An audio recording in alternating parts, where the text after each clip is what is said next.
What will happen if the clouds are there? What will happen if the clouds are there? What will happen if the rains are there? What will happen if inverter goes down, and many other things.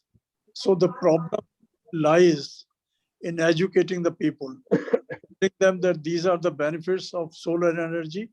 This is how you can install solar energy on your rooftop. This is how you can take the advantage of subsidies. This is how you can take the advantage of generally installation of solar power. Many such things have to be told to the people. Most important of all, because it is eco-friendly, best eco-friendly power is solar energy. Therefore, not only the society, not only the people as such, but the entire universe stands to gain by installation of solar energy. All these facets have to be brought to the notice of the people. They have to be educated, and maybe they have to be guided, facilitated, and assisted in installation of solar energy. Therefore, we have to go quite a distance before solar energy can become a reality on a wider plane. Sooner we do, the better. Because we are seeing even in this season, the kind of temperature rise that we are witnessing, the kind of snow melting that is taking place even on poles, the kind of problem that everybody is facing even in the month of March, this does not augur well for humanity and for universe. Therefore, I very much appreciate the efforts of Samta Power by undertaking this very benevolent cause, by trying to bring home to the people the various facets of solar energy. I'm sure with your intervention, the knowledge will spread on a larger scale and more people will be encouraged to install solar energy on their rooftop. With these words, I will not take more of your time.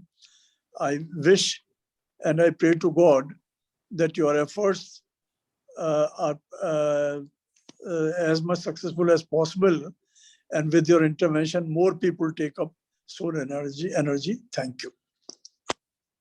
बहुत बहुत धन्यवाद गर्ग साहब, आपने बहुत ही संक्षिप्त में solar power क्यों जरूरी है और कितना डिग्रेडेशन क्लाइमेट में हो रहा है, कितना क्लाइमेट चेंज का इफेक्ट पूरे हमारी ह्यूमैनिटी पे आ रहा है, उसके बारे में बताया। बहुत बहुत धन्यवाद। हमको पूर्ण विश्वास है आपका सहयोग हमको मिलता रहेगा और हम ये भी चाहेंगे कि हमारा समता पावर का कहीं ना कहीं एनएचपीसी से आप जुड़ाव करवाएंगे और जो हम रूरल सेक्टर में प्रोजेक्ट कर रहे हैं उसमें अगर वो कुछ हमारी मदद कर सकेंगे, क्योंकि उनके पास में हमेशा एक फंड रहता है जो कंपनी हर एक को कट करना पड़ता है, उसमें अगर कुछ फंड्स हमको दे सकेंगे तो राजस्थान के रूरल एरियाज में हम लोग जो जहाँ बिजली नहीं पहुंच पाई है और गरीब लोग रहते हैं उनको हम स्टैंडर्ड लोन के बेस पे रूरल प्रोजेक्ट्स करने की कोशिश कर रहे हैं।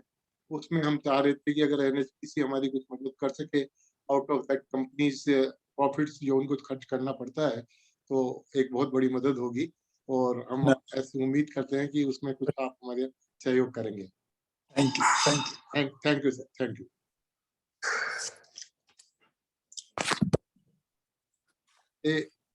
A very warm welcome to all of you.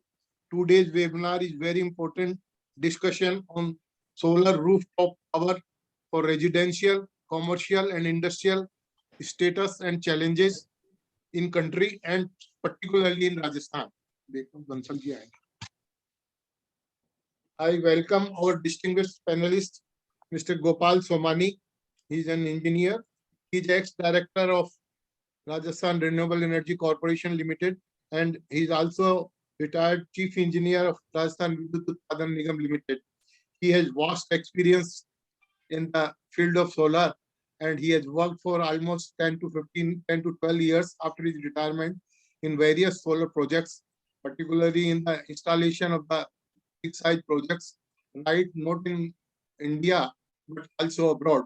Before I also welcome our second analyst, that is the Mr. Sunil Bansal.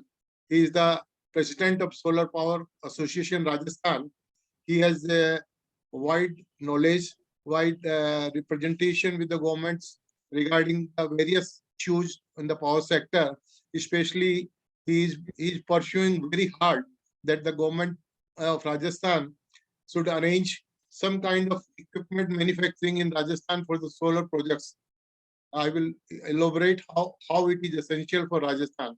So the third panelist is our own convener and our own member, Samta Power member, Mr. Prahlad Tiwari. He is a technical expert in the subject. I also welcome him. I also welcome the members of Samta Power, and I also welcome the members. I also welcome the members, including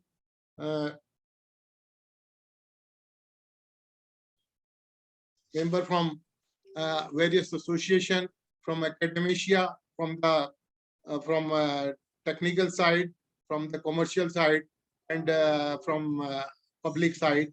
So those who are using solar, there are persons from the solar installations also. So I also welcome all. Before I just give my panelists, I would like to once again emphasize the role of the Samta Power. Samta Power was actually formed in 2006 as a company, non-profit company, and working for the last 16 years for the cause of benefit of the public of Rajasthan. And in particular, they are serving the following main issues. They are taking up the following main issues. The main issues are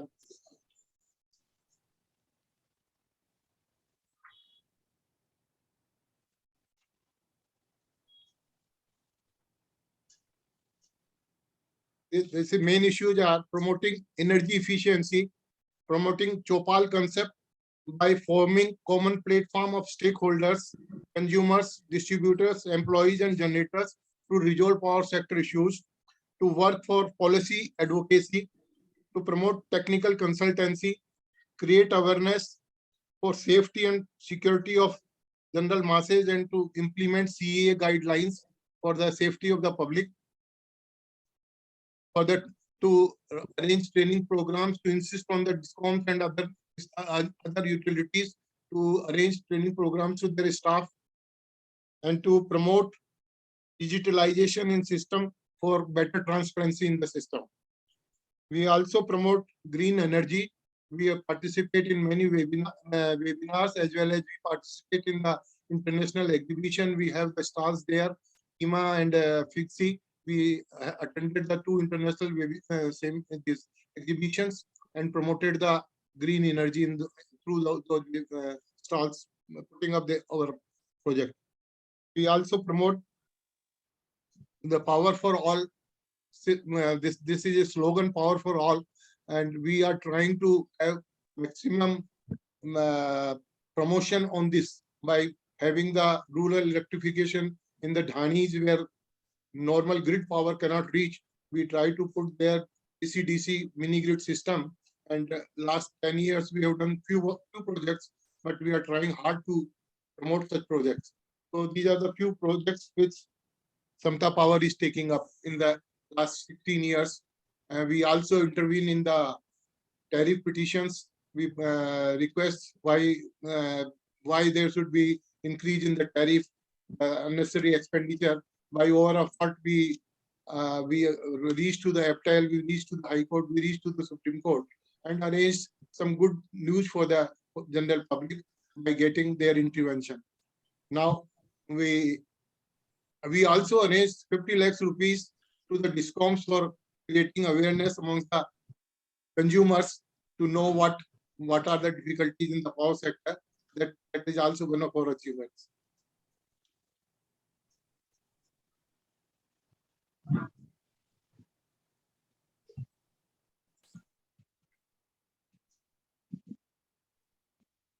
Friends, today whole world is facing biggest challenge of energy security. That there is a big war going on between Russia and Ukraine, and the world is facing the energy security problem because the Russia is supplying about 40% power to the NATO countries, and since the war has opened and sanctions have been opened, so energy crisis has come up. The prices of oil is booming up, and there is a acute shortage of coal. The prices of coal has also gone up. This way, the energy security has become a very, very important issue in the world today. We do people say that things may change, that the oil which is available at $110 per barrel may reach up to 150 to $250, and then subsequently the prices of all kind of metals, all kind of the other goods will go high, and there will be economic crisis in the world over. So only the energy security is very, very important in the world over. So what are the solutions, and what is the necessity of solar power that we have to we must realize what is the why we are insisting on solar rooftop, why we are insisting for the solar power. So I will just convey within 2 to 3, 4 minutes why we need solar power at all. The Conference on Climate Change, COP26, it was decided to keep temperature rise to 1.5 degrees centigrade limit by the year 2050 by reducing carbon emissions from all imitators. The biggest imitators are China, India, America, and other Germany. These are the countries which are the biggest imitators, and they need to limit their carbon emission. And there is an insistence that by 2050, the rise in temperature, because of the rise of temperature, there are many issues which have come up. The total carbon emission from various sectors are like power sector, in transmission and generation, it is about 20%. The total transmission, total generation power sector contributes about 20% of the total emissions in the world. Then there comes the this is because of the fossil fuel. We use the coal and natural gas mostly, and therefore this 20% is the total contribution of the power sector in the total carbon emission. In case of transportation sector, it is about 15 to 20%. Transportation sector also use the petrol and diesel, and therefore total emission is about 15 to 20%. Similarly, the industries, they use mostly the natural gas for the various programs like steel making, ammonia making, or the fertilizer making, or cement making. So it is about 35%. 35% is the contribution of industries in the total emission of carbon. But it is about 15% by the construction industries, and by human activities, agriculture, etc. It is about 15 to 20%. It is necessary to reduce use of fossil fuels and use of renewable energy or green energy be increased to avoid future degradation of climate change. India at present is having about 58-60% of power projects based on fossil fuels, that is based on coal and natural gas. And apart from climate degradation, sources of fossil fuel is depleting. We are finding coal availability very short now. When our power plants run in full capacity, we always see that coal is always short, and we face shortages, power shortages because of it. And it is, and then there is a limit of mining the coal also. There is a limit of getting the oil, other things also. So in a way, the fossil fuel is depleting also. This is also one of the reasons. We have better options of renewable energy, which is generated from sources or processes that are constantly replenishing, which can be sourced from solar power, wind power, large and small hydro projects, biomass energy, geothermal power, tidal power, nuclear power. These are the mainly the green energy projects. Nuclear power is also considered as a green energy because there is a very little carbon emission. But all these projects have limitation because of the financial and the regional viability also. So we want to have the biomass in Rajasthan, we will not be able to do it. Suppose nuclear has its own because of the financial constraints, because of the radiation point of view, these things are mattering, and we are finding that these have limited. Large hydro also in Rajasthan also we have only 2 rivers which are already fully utilized. So these are the factors which we cannot do much on these issues.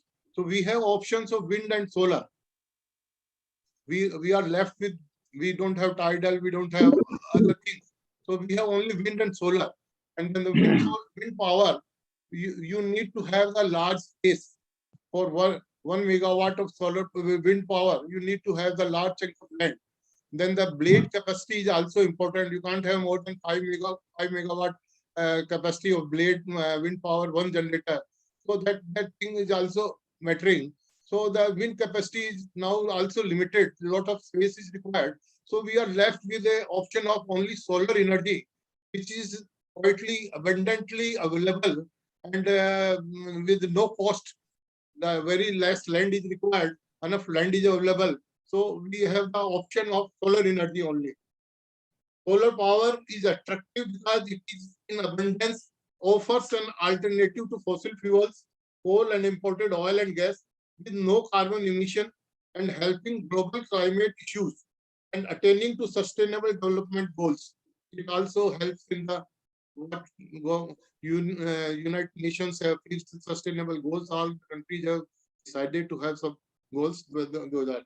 Solar power enables satisfy future energy demands for energy security for booming of the economy of the countries. Solar energy is the largest absorbable resource, since energy from sunlight striking the earth in 1 hour is more than all the energy consumed by humans in the entire world. जो solar energy एक दिन में 1 घंटे में India पूरे world में आती है, वो पूरी दुनिया 1 साल तक काम में ले ले, उतनी एनर्जी सोलर से हमको मिलती है. तो उसका यूटिलाइजेशन अगर हम करते हैं तो एक बहुत बड़ी बात होगी.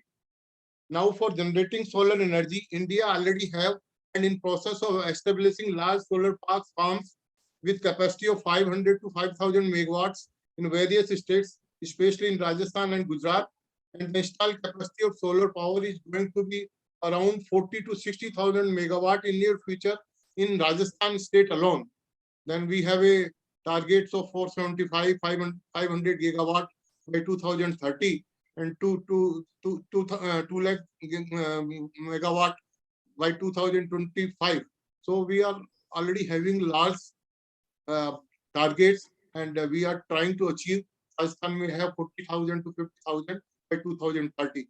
The MOUs have recently been done at about 5 to 7 lakh crores rupees of MOUs in the power sector, especially in the green energy, particularly in the solar energy, have been done by the state government only about 6 months back. Our very slow progress is made in India, including the state of Rajasthan, in distributing solar generation and rooftop solar generation projects. As we understand, rooftop solar technique seems a cost-effective, efficient, and easy to implement way to meet India's rising energy demands, and therefore needs a big push from government.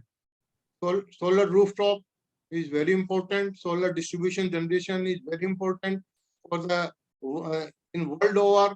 It is about 50-50 all over the world. Even in USA, distributed solar energy 50%, and the solar parks are 50%. But here in our country, the solar rooftop has not been gained any momentum because of certain limitations, because of certain challenges. And today we are discussing those things. Panelists will just come out with them. Presently, as per MNRE, only 5.7 gigawatt of solar rooftop projects had been set up by November 2021 against a target of 40 gigawatt. Now that the latest figure has come that 7 gigawatt rooftop solar projects have been done, and however the rooftop home and other things have been very, very few. Only last year 1.7 gigawatt rooftop solar projects have been done in the country. So we are lacking highly, well below the target of 40 gigawatt. 7 gigawatt is just 1/7 of 1/8 of the targeted, 1/6 of the targeted what we actually presumed. While the solar farms and solar projects, big solar projects, we are also big ahead, and therefore we have to push. We have to keep in mind that how this thing can be done, because the solar rooftop is the cheapest power available to the consumer. So why, I don't know why the things have not been pushed up so far. So these challenges will be taken up. However, few challenges which I could notice are that no proper visible financial model of project for rooftop category of solar power. There is no model, financial model. There is no capex model. There is no other model which can do in a project way. Individual will do, but project way it is not being done by government. It is not pushed by the government that solar rooftop projects is being done as a project.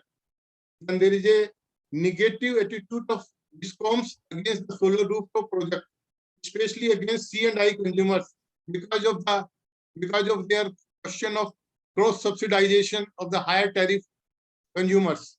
There is a negative thought that our high tariff consumers will go on the lower side. They will lose their consumers. So this is also to be seen in that respect. Then there is a lack of awareness in public about the, as Bharat Sahab has mentioned, there is a lack of awareness in public. We do not know how much space is required, what is the costing, how much is the rate of return, what is the total output of a per kilowatt output होता है. ये सब बातें consumer को awareness नहीं है, इस वजह से लगा नहीं पा रहे हैं कि क्या क्या डिफिकल्टीज आती हैं, कितने साल का प्रोजेक्ट रहेगा, कब कैसे लगेगा, ये सब बातें जरूरी होती है. And lastly there is a lack of battery backup. When the power goes, solar power also goes. This is also a drawback in a way. So this has to be seen in the matter how this could be taken up. Shortage of skilled manpower in field of support of solar rooftop. There is a quite shortage of skilled persons in the rooftop solar projects to be implemented because they are consumer oriented. So it is a must that skilled persons are available in MP. Whenever there is any problem, they are tackled immediately. So this is also, these are the few challenges which I could thought, and I have been reading and seeing these things, so I have mentioned it. Now I have seen also there are other things which are just 2-3 things I just want to mention, that the few startups are featuring urban Indians beat space crunch by investing in digital solar power. A new concept of digital solar power has been developed in IIT in Bengaluru by few startups, and the rented premises and other premises, or those do not have the space, they will be using the digital solar power. That's the startup has come up. Then there are other startups which show flexible solar panels, solar PV window coating. If a commercial building have a windows, they will be have a solar panel coating. So they don't have to put the panels. That coating will serve as a panel, and that coating, that experiment is going on. The commercial building will have about 10% of their requirement fulfilled from that. That is what new concept is coming up.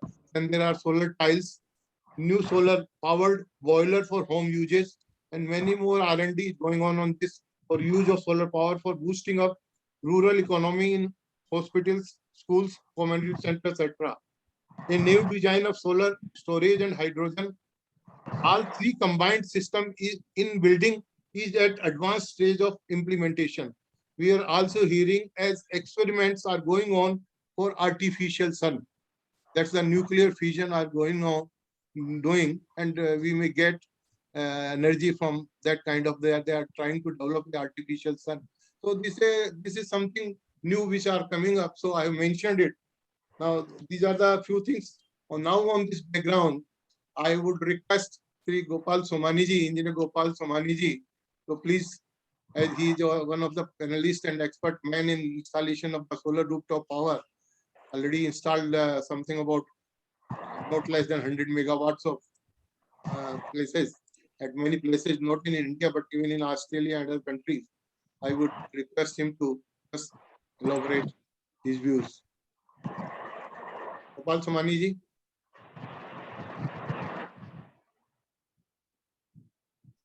Somani ji? Yes. Please go ahead. नमस्कार साथियों,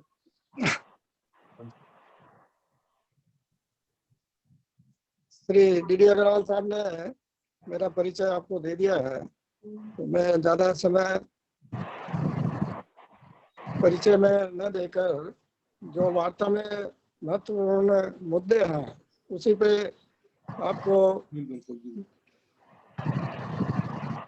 मैं अपनी experience के तौर पे और किस तरह से सोलर का डेवलपमेंट अभी हो रहा है, किस तरह होना चाहिए, पॉलिसीज में कहाँ पैरालिसिस है और किस तरह से फाइनेंशियल मॉडलिंग को इम्प्रूव करके हम ये जो ट्रांजिशन फेज है एनर्जी का, जो कि हम सोच रहे हैं कि भाई कि फॉसाइल फ्यूल से हम जितना जल्दी हो हम अपने नेचुरल रिसोर्सेज पे स्विच ओवर हो जाएं, तो इस ट्रांजिशन पीरियड में सभी क्षेत्रों का डेवलपमेंट बहुत ही जरूरी है, चाहे वो डोमेस्टिक सेक्टर हो, चाहे इंडस्ट्रियल सेक्टर हो, चाहे एग्रीकल्चर सेक्टर हो, चाहे कॉमर्शियल सेक्टर हो। सभी सेक्टर्स में एनर्जी का जो ट्रांजिशन है उसका महत्वपूर्ण योगदान है और सबको साथ लेके चलने से ही ये ट्रांजिशन पूरा हो पाएगा।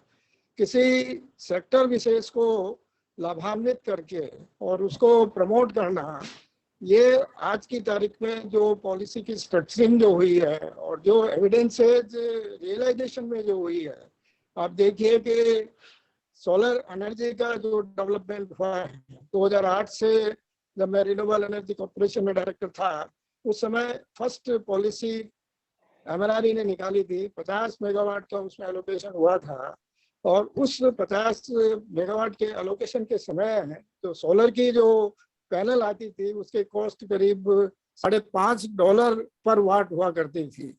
जो ट्रांजिशन फेज में आते आते अभी आपके 24 रुपए या 25 रुपए पर वाट पे जो है ये पैनल आती है आज की तारीख में।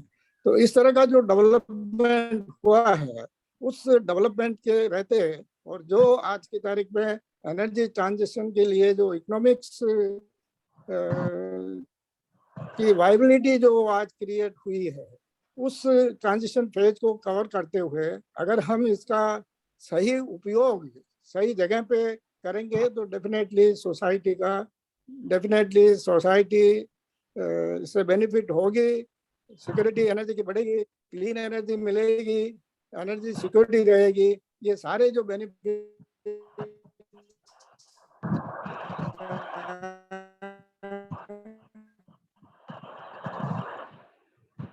वो सोसाइटी की तरफ अग्रसर होके सोसाइटी का इम्प्रोवाइजेशन करेंगे। तो जैसे एग्जाम्पल के तौर पे हम लेते हैं,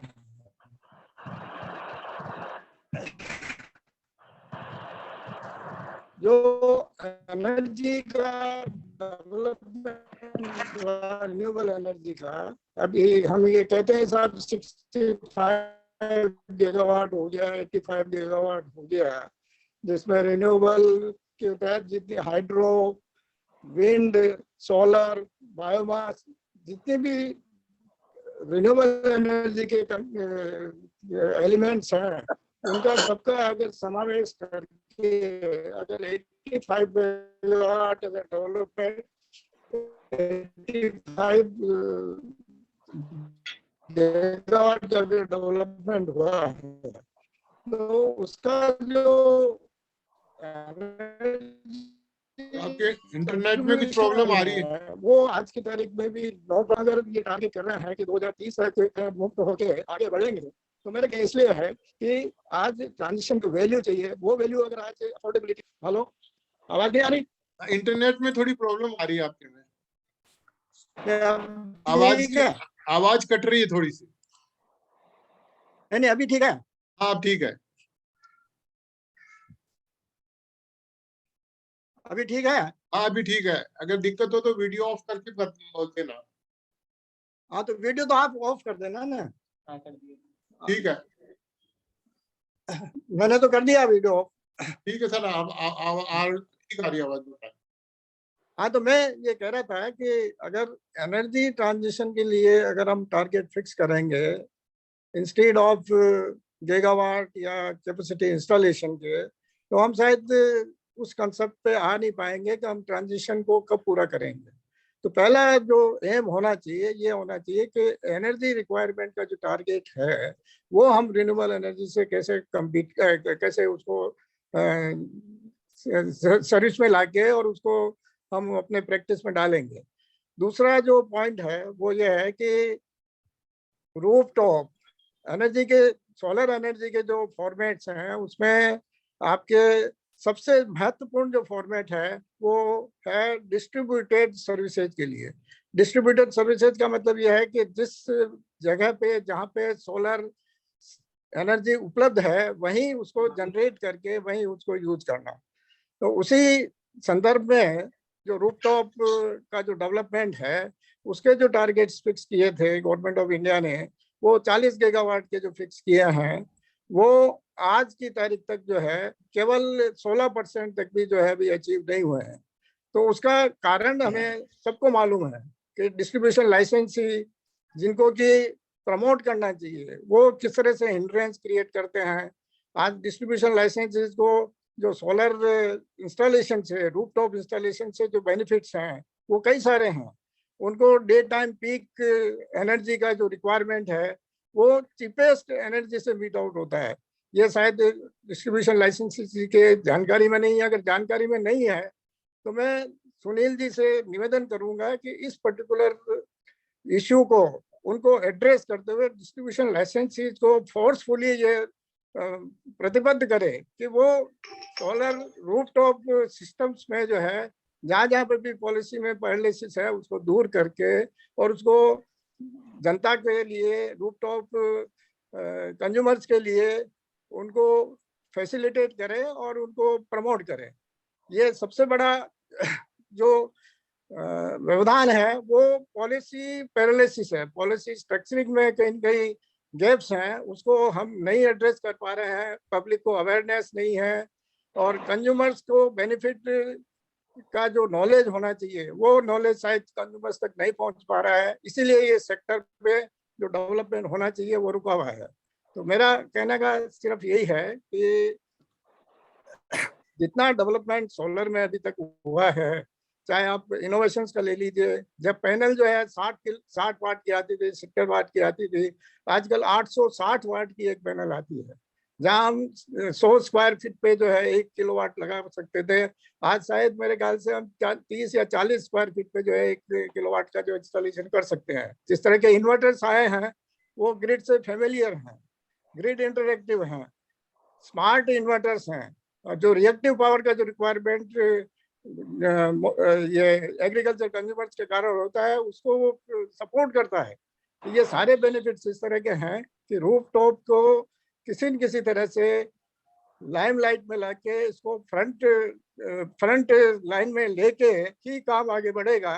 जो बड़े बड़े जो प्लांट लग रहे हैं उनके जमीन के इश्यू, ट्रांसमिशन के इश्यू, इवैक्यूएशन के इश्यू, इतने सारे इश्यूज हैं जिसको कि रिजॉल्व करने में कम से कम भी जो 18 महीने का टाइम देते हैं वो 8-10 साल तक भी प्रोजेक्ट पूरे नहीं होते हैं। जबकि रूफटॉप के जो सिस्टम है उसमें जमीन की कोई समस्या नहीं है, कनेक्शन की कोई समस्या नहीं है, किसी तरह की और इकोनॉमिक्स जो बोल रही है वो इकोनॉमिक्स में भी आज की तारीख में जो इंस्टॉलेशन हो रहा है वो इंस्टॉलेशन भी अब अफोर्डेबिलिटी में आ गया है।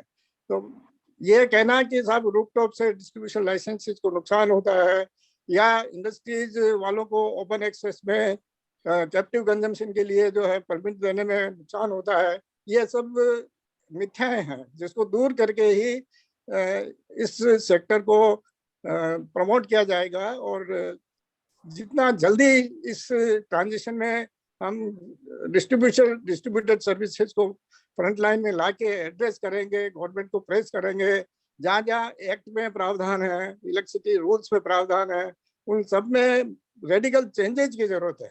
और ये जब तक फोर्स से नहीं होगा काम, ये इसी तरह से चलता रहेगा। और इवन 40 गीगावाट तक का जो टारगेट है, मेरे एस्टिमेशन के हिसाब से अभी तक की जो व्यवस्थाएं हैं उसमें 2030 तक भी ये काम पूरा नहीं होगा। मैं फिर सबसे निवेदन करके सभी एनजीओज को, खासतौर से डिस्ट्रीब्यूशन लाइसेंसेस के जो भी प्रतिनिधि यहाँ पे उपलब्ध हैं, रेगुलेटर्स के जो भी प्रतिनिधि उपलब्ध हैं, सरकारी संस्थानों के जो भी प्रतिनिधि उपलब्ध हैं, सबको अपने माध्यम से ये निवेदन कर रहा हूँ कि इस पर्टिकुलर सिस्टम को एक ट्रांजिशन फेज को जो है इसको एक मोटो बना के, मोटिवेशन दे के इसको आगे लाए। जय हिंद।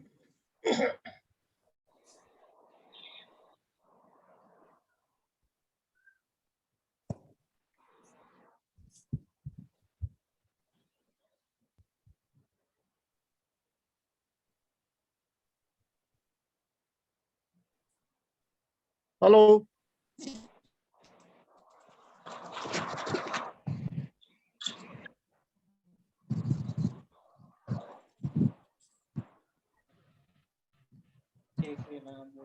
हेलो हाँ हेलो, जी। आवाज सुन रही है सब? हाँ, आवाज आ रही है। हाँ, आवाज आवाज सुन आ रही रही है। अच्छा अच्छा, मैं ये कह रहा था कि जो गोपाल सोमानी जी ने बताया है ट्रांजिशन फेज, और खास तौर से रूफटॉप के बारे में और डिस्ट्रीब्यूटेड सोलर एनर्जी के बारे में, इसके बारे में ये बहस बहुत नीचे रह रही है, क्योंकि कुछ बड़े जो टॉप सोलर प्रोजेक्ट में जो इंटरेस्टेड रहते हैं वो इसको सक्सेस को बढ़ावा नहीं दे रहे हैं। गवर्नमेंट की पॉलिसीज में जो ड्रास्टिक चेंजेस आने चाहिए उनको नहीं आगे आने दे रहे हैं।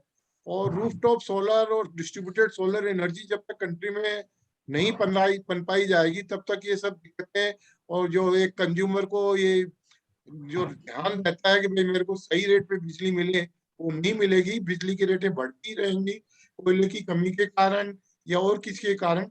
तो जो इन्होंने बातें बताई है उस पर हम सबको ध्यान देना पड़ेगा, और गवर्नमेंट में और सब जगह ये प्रोपोगेट करना पड़ेगा कि आप इसको प्रमोट करिए, आपके टारगेट्स को कैसे भी करके इनको अचीव करवाइए, एक मोटो बना करके, एक अपना एक ध्येय रख करके इसको अचीव करवाइए। धन्यवाद बहुत बहुत सोमानी साहब, आपने बहुत ही अच्छी बातें अपने जो आपका एक्सपीरियंस था शेयर किया। अब मैं हमारे आज के बहुत ही इम्पोर्टेंट वक्ता हैं श्री सुनील बंसल जी, जो राजस्थान सोलर पावर एसोसिएशन के अध्यक्ष हैं, और इन्होंने इनके जो मेंबर्स हैं उनमें अडानी जी भी हैं, अंबानी जी भी हैं, और रिन्यू पावर भी है, एक्मे सोलर पावर भी है, और भी बड़े बड़े प्रोजेक्ट डेवलपर्स हैं, और उसके साथ साथ बहुत छोटे छोटे लोग भी इनके साथ जुड़े हुए हैं सोलर पावर के। ये राजस्थान में एक तरह से नोडल एजेंसी है सोलर सोलर इंडस्ट्री के लिए। मैं उनसे आग्रह करूंगा कि वो अपने विचार प्रकट करें, खासतौर से सोलर रूफटॉप के जो चैलेंजेस है राजस्थान में उनको हम कैसे मीट आउट कर सकते हैं। कंट्री में तो है ही, साथ के साथ राजस्थान में भी। और आपका एक जो इंसिस्टेंस रहा है कि राजस्थान में सोलर पावर इक्विपमेंट्स की कुछ यूनिट्स लगे, उसके बारे में भी, और कुछ रॉ मटेरियल्स यहाँ माइनिंग हो सकती है उसके बारे में भी हम अगर हम सबको कुछ बता सकेंगे तो धन्यवाद, बहुत बहुत धन्यवाद। आपको आग्रह करता हूँ कि अपनी बात कहें। सुनील बंसल साहब। थैंक यू अग्रवाल साहब, धन्यवाद। आपने एक काफी बड़ा परिचय दिया हमारा। अभी हम यही डिस्कशन कर रहे हैं कि डिस्कॉम हमारे लिए सबसे बड़ी हर्डल है, और डिस्कॉम हमें सपोर्ट करे तो ही हमारा सोलर रूफटॉप आगे चलेगा। इस बात को हम भूल गए हैं जी। अब हमें डिस्कॉम की सपोर्ट नहीं चाहिए, और ये हमें अच्छी तरह पता है डिस्कॉम हमें सपोर्ट नहीं करेगी, ये सारी इंडस्ट्री को पता है। रूफटॉप अब हम फैक्ट्स एंड फिगर के साथ प्रूव करके बताना चाहते हैं उनको कि सोलर उनके लिए नुकसानदायक नहीं है।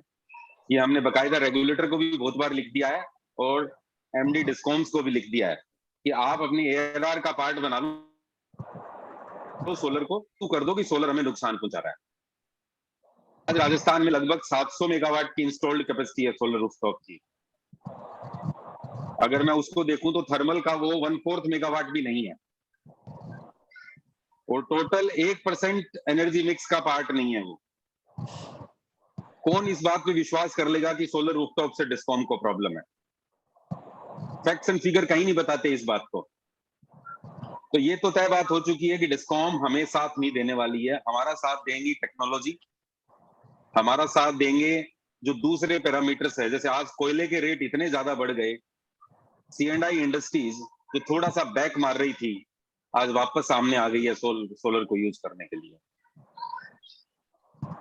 12 रुपए का रेट डिसाइड करना पड़ा सेंट्रल रेगुलेटरी बोर्ड को कि इससे ऊपर आप पावर नहीं खरीद सकते डिस्कॉम्स, क्योंकि इस समय एक्सचेंज में रेट बहुत ज्यादा है। उसको देखते हुए सोलर की रेट इतनी इकोनॉमिकल है। कमर्शियल वाइबिलिटी ही एक टूल ऐसा है जो हम किसी भी सिस्टम को आगे ले जा सकते हैं। सोलर कमर्शियली बहुत अच्छा खासा वाइबल है।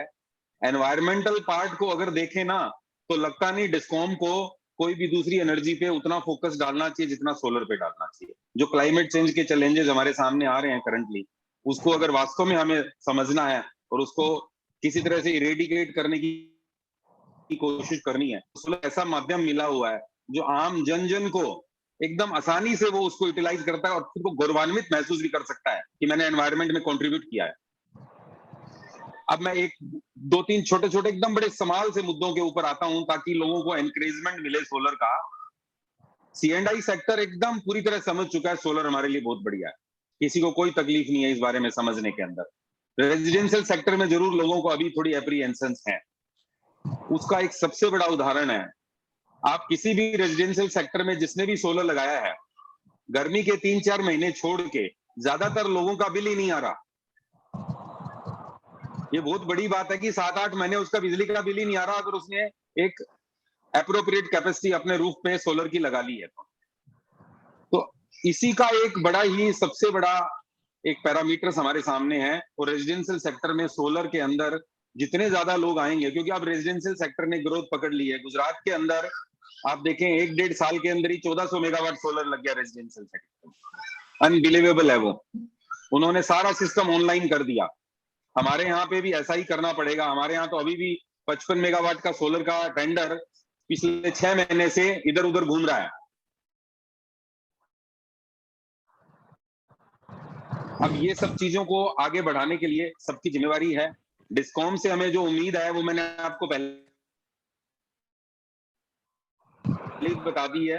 हमने अल्टीमेटली अपने CM साहब हर मंथ से सोलर की प्रे हैं। जितने भी आज MOUs हुए हैं उसमें 80% रिन्यूएबल एनर्जी के हुए हैं। इस सारे पैरामीटर्स को, सारे चीजों को देखते हुए ये सबको समझ लेना चाहिए कि सोलर राजस्थान के लिए क्या है। अब मैं दूसरा पॉइंट जो DD अग्रवाल जी ने कहा कि मैन्युफैक्चरिंग, सही मायने में सोलर का बेनिफिट अगर राजस्थान के लोगों को मिलना चाहिए तो वो मैन्युफैक्चरिंग ऑफ कंपोनेंट्स होना चाहिए, जिससे रोजगार भी मिलेगा। राजस्थान के बिजनेसमैन को एंसिलरी इंडस्ट्रीज लगाने का मौका मिलेगा। आज गुजरात के अंदर पिछले 1.5-2 साल में आप समझे 100 सोलर के मैन्युफैक्चरिंग प्लांट लग गए।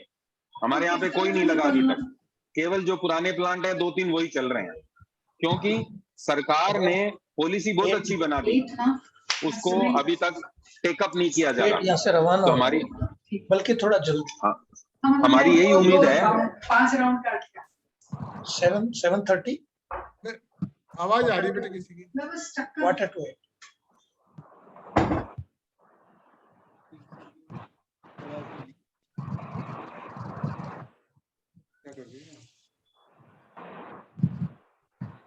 हेलो, हाँ जी, अब आ रही है ना वॉइस? आ रही है।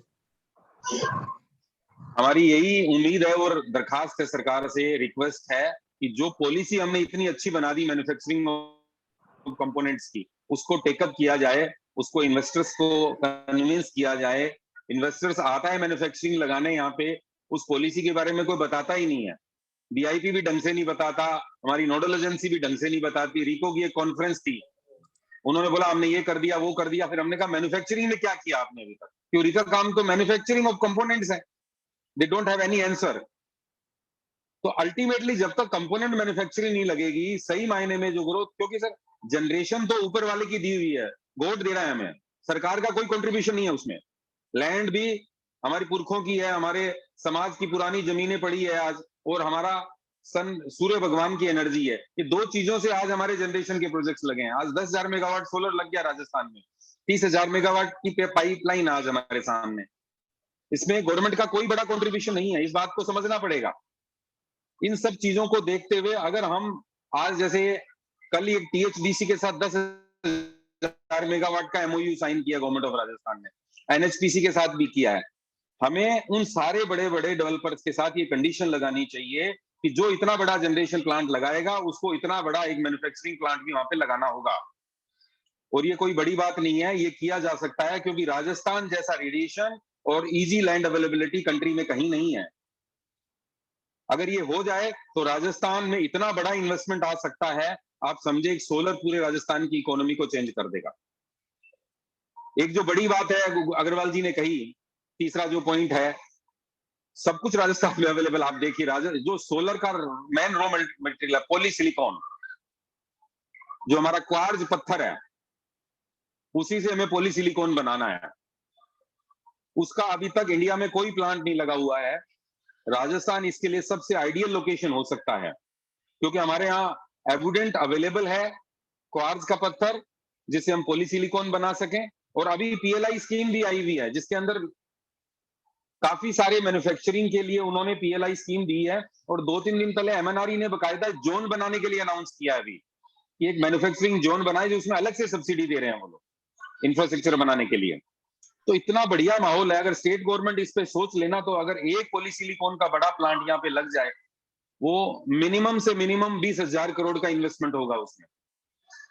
इतने बड़े इन्वेस्टमेंट के साथ अगर प्लांट लग जाता है, आप समझे कितनी एंसिलरी इंडस्ट्रीज उसके साथ लगेगी। तो हमारी यही उम्मीद सरकार से है।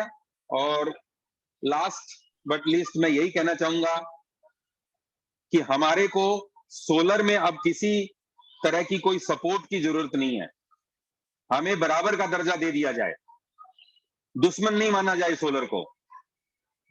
इसी को बोलते हुए मैं सबको धन्यवाद देता हूं, मौका दिया गया हमें।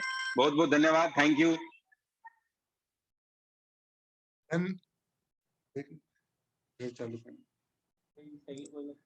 बहुत बहुत धन्यवाद सुनील जी, आपने अपने विचार बिल्कुल स्पष्ट रखे। आपने सरकार को एक तरह से चैलेंज किया कि सोलर कोई किसी की धरोहर नहीं है, भगवान की देन है। बिल्कुल सही कहा, सोलर एनर्जी तो भगवान की देन ही है, और जमीन भी भगवान की देन है। अब उसका, उन दोनों भगवान की देनों का फायदा उठाने वाले कुछ लोग नहीं बने, और जिन जिन की छत है वो लोग भी उसका फायदा उठाएं। और मेरा मानना है कि स्टेट गवर्नमेंट को भी स्पेशली इसमें, क्योंकि हमारी टैरिफ्स बहुत हाई हैं और कंज्यूमर काफी परेशान है, चाहे कॉमर्शियल इंडस्ट्रियल हो चाहे रेजिडेंशियल हो। अगर आपके 500 यूनिट का बिल आता है तो आप हर महीने सोचते हो यार 500 यूनिट का बिल, जिस तरह से AC और इनका यूज बढ़ गया है हर घर में, मैं मानता हूँ 500-700 यूनिट का बिल आना मामूली बात है। तो आप देखेंगे 8-9 हजार रुपए, 9,000 रुपए का बिल आ गया, तो काफी ज्यादा वो आपको खलता है। और आप विचार करते हो कि यार सोलर लगा लिया जाए। ऐसे में अगर थोड़ा प्रमोशन मिलेगा गवर्नमेंट की तरफ से, या कोई special subsidy government of India के अलावा भी कुछ मिलती है 10%, तो सोलर रूफटॉप पावर को काफी बड़ी मदद मिलेगी, ऐसा मेरा मानना है। आपने जो बताया कि भाई यहाँ पे बहुत इक्विपमेंट बन सकते हैं, गुजरात में 150-200 प्रोजेक्ट्स आ गए हैं। PLI स्कीम के अंदर जो भी प्रोजेक्ट्स आ रहे हैं वो सारे उसी एरिया में जा रहे हैं। राजस्थान में PLI स्कीम का बिल्कुल भी बेनिफिट नहीं ले रहे हैं लोग। न कोई बैटरी में PLI है, उसमें भी कोई बेनिफिट नहीं मिल रहा है रिन्यूएबल एनर्जी के लिए। न सोलर मॉड्यूल्स और उसके लिए आई है, उसमें कोई बेनिफिट ले रहे हैं। तो ऐसे में स्टेट गवर्नमेंट को कुछ स्पेशल एफर्ट डाल के, क्योंकि आगे कुछ समय बाद पता चलेगा कि गुजरात और राजस्थान दो ही ऐसे स्टेट हैं जिनमें लैंड अवेलेबिलिटी की वजह से और सनरेज की जो इंटेंसिटी है उसकी वजह से सोलर बेस्ड प्रोजेक्ट्स राजस्थान इनमें कंसंट्रेट हो गए। तो उसके इक्विपमेंट्स, उनके लेबोरेटरीज, उनकी टेस्टिंग इक्विपमेंट, उनकी जो सोलर पैनल्स की जो वेस्टेज निकलेगी उसके प्रोजेक्ट्स, उन पे अभी से वर्क किया जाए और उसको आगे बढ़ाया जाए। अब मैं इन सब बातों को आपने बताया, सोलर सिलिकॉन के वेफर्स के बारे में भी बताया, बहुत ही आपका विचार उम्दा है। और पता नहीं गवर्नमेंट क्या सोचती है, तो मैं सोचता हूँ गवर्नमेंट को इस बारे में गंभीरता से विचार करना चाहिए। और हम लोग अपनी तरफ से एक रिपोर्ट बना करके आपकी मदद ले करके गवर्नमेंट को भेजेंगे कि भाई आप सोलर और प्रोजेक्ट के इक्विपमेंट्स के बारे में, लेबोरेटरी के बारे में, वेस्ट यूटिलाइजेशन के बारे में, और खास तौर से रॉ मटेरियल अवेलेबिलिटी को बेस करते हुए कुछ प्रोजेक्ट्स अगर आ सकते हो तो उनके ऊपर ध्यान देना चाहिए। आपका बहुत बहुत धन्यवाद, आपने समय निकाला और उनको उत्साहित किया। अब मैं आज के हमारे जो लास्ट पैनलिस्ट है श्री पीसी तिवारी, जो हमारे अपने मेंबर भी हैं और टेक्निकल बहुत अच्छे एक्सपर्ट हैं, बहुत अच्छा काम कर रहे हैं, और जो अभी जैसे उन्होंने कहा कि भाई पैनल राजस्थान के अंदर रूफटॉप के अभी प्रोजेक्ट्स नहीं आ रहे हैं क्योंकि गवर्नमेंट 6 महीने से इधर उधर घूम रही है, तो अभी जो प्रोजेक्ट्स लिए जा रहे हैं उसके भी इंचार्ज हैं ये, तो ये बताएंगे कि भाई कैसे इनसे मेरी वार्ता हुई थी। तो मैंने इनसे एक ही बात कही है कि अनहेल्दी कंपटीशन को आप प्रमोट मत करिए, और जो भी कंपोनेंट है उनका स्टैंडर्डाइजेशन आप जरूर करिए, क्योंकि ये लॉन्ग टर्म प्रोजेक्ट्स हैं, 20-20 साल 25-25 साल रहने वाले हैं, और जब अगर आदमी को अच्छी क्वालिटी का आप प्रोजेक्ट नहीं लगाएंगे तो वो एक प्रोजेक्ट की दुर्दशा होगी और आदमी के लिए भी परेशानी का कारण होगा।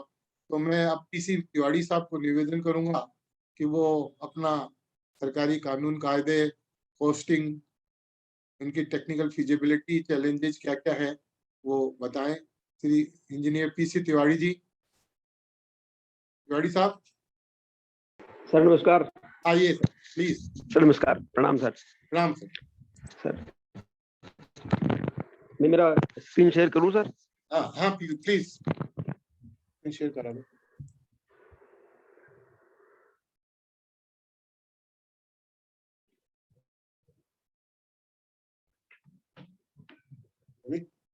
स्क्रीन शेयरिंग करो सर।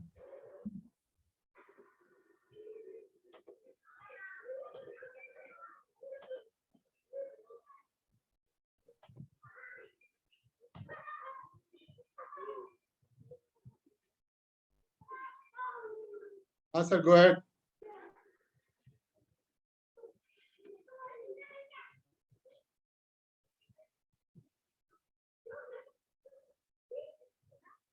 Yes sir. हाँ sir, go ahead. Screen visible है सर? नहीं, अभी आपका स्क्रीन नहीं आया, एक बार आया था।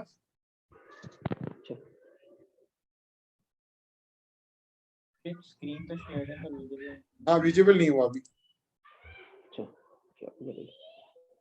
हाँ, आ गया है, आ गई है सर।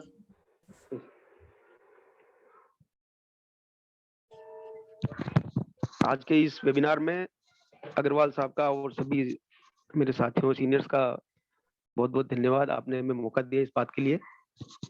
सोलर रूफटॉप पे चर्चा चल रही थी तो हमने सोचा चलो हम भी कुछ बता दें कि अगर इंडिया की बात करें हम लोग, हमारे यहाँ पे एबंडेंट मात्रा में सोलर रेडिएशन अवेलेबल है, और डेली रेडिएशन जो आता है उससे हम करीबन 4 से 7 यूनिट जो है पर मीटर स्क्वायर हमारे एरिया में हम लोग इलेक्ट्रिसिटी जनरेट कर सकते हैं। 250 से 300 हमारे यहाँ पे सनी डेज रहते हैं एक साल में। अगर हमारा जो 1% जो लैंड एरिया है उसको हम अगर 2% नेट कन्वर्जन एफिशिएंसी से अगर उसको अगर सोलर एनर्जी कन्वर्ट करें तो we can produce 600 million megawatt of power. Typically, a 20 to 30 megawatt capacity solar power plant can be set up on 1 square kilometer land area. Photovoltaics, the power plants होते हैं, they convert light into electricity. This is basically green electricity, very simple. There is no harmful emissions, no CO2 emissions, no noise, no moving parts, and no minimal of maintenance. But there are some challenges also there. PV cost is competitive. Fuel supply continuing is a major advantage. PV performance and cost are continually improving. PV systems technology is field proven. अभी कोई ऐसा कोई नया technology नहीं रहा है, it's very old technology हो गया है ये। PV is modular and can be most readily integrated in both rural and urban settings. Solar photovoltaic energy is here to stay and will dominate future markets. So solar photovoltaic technology directly converts sunlight into electricity through solar cells. Solar cells are mostly made of from silicon wafers. जैसा कि भी बताया था बंसल साहब ने कि silicon हमारे यहाँ पे राजस्थान का जो रेगिस्तान है इसमें सिलिकॉन ही सिलिकॉन है, और सिंपली सिलिकॉन जो होता है, सिलिकॉन में रेत मतलब होता है सिलिकॉन ऑक्साइड SiO2। इसको कार्बन की प्रेजेंस में इसको 1600 डिग्री सेंटीग्रेड पे फर्नेस में जलाया जाता है, उससे इसका जो C से CO2 रिएक्ट करके CO2 बन जाता है और हमारा जो सिलिकॉन है प्योर क्रिस्टल वो हमें इससे मिलता है और प्योर सिलिकॉन क्रिस्टल से ही हम लोग सोलर सेल्स का जो है मैन्युफैक्चरिंग करते हैं।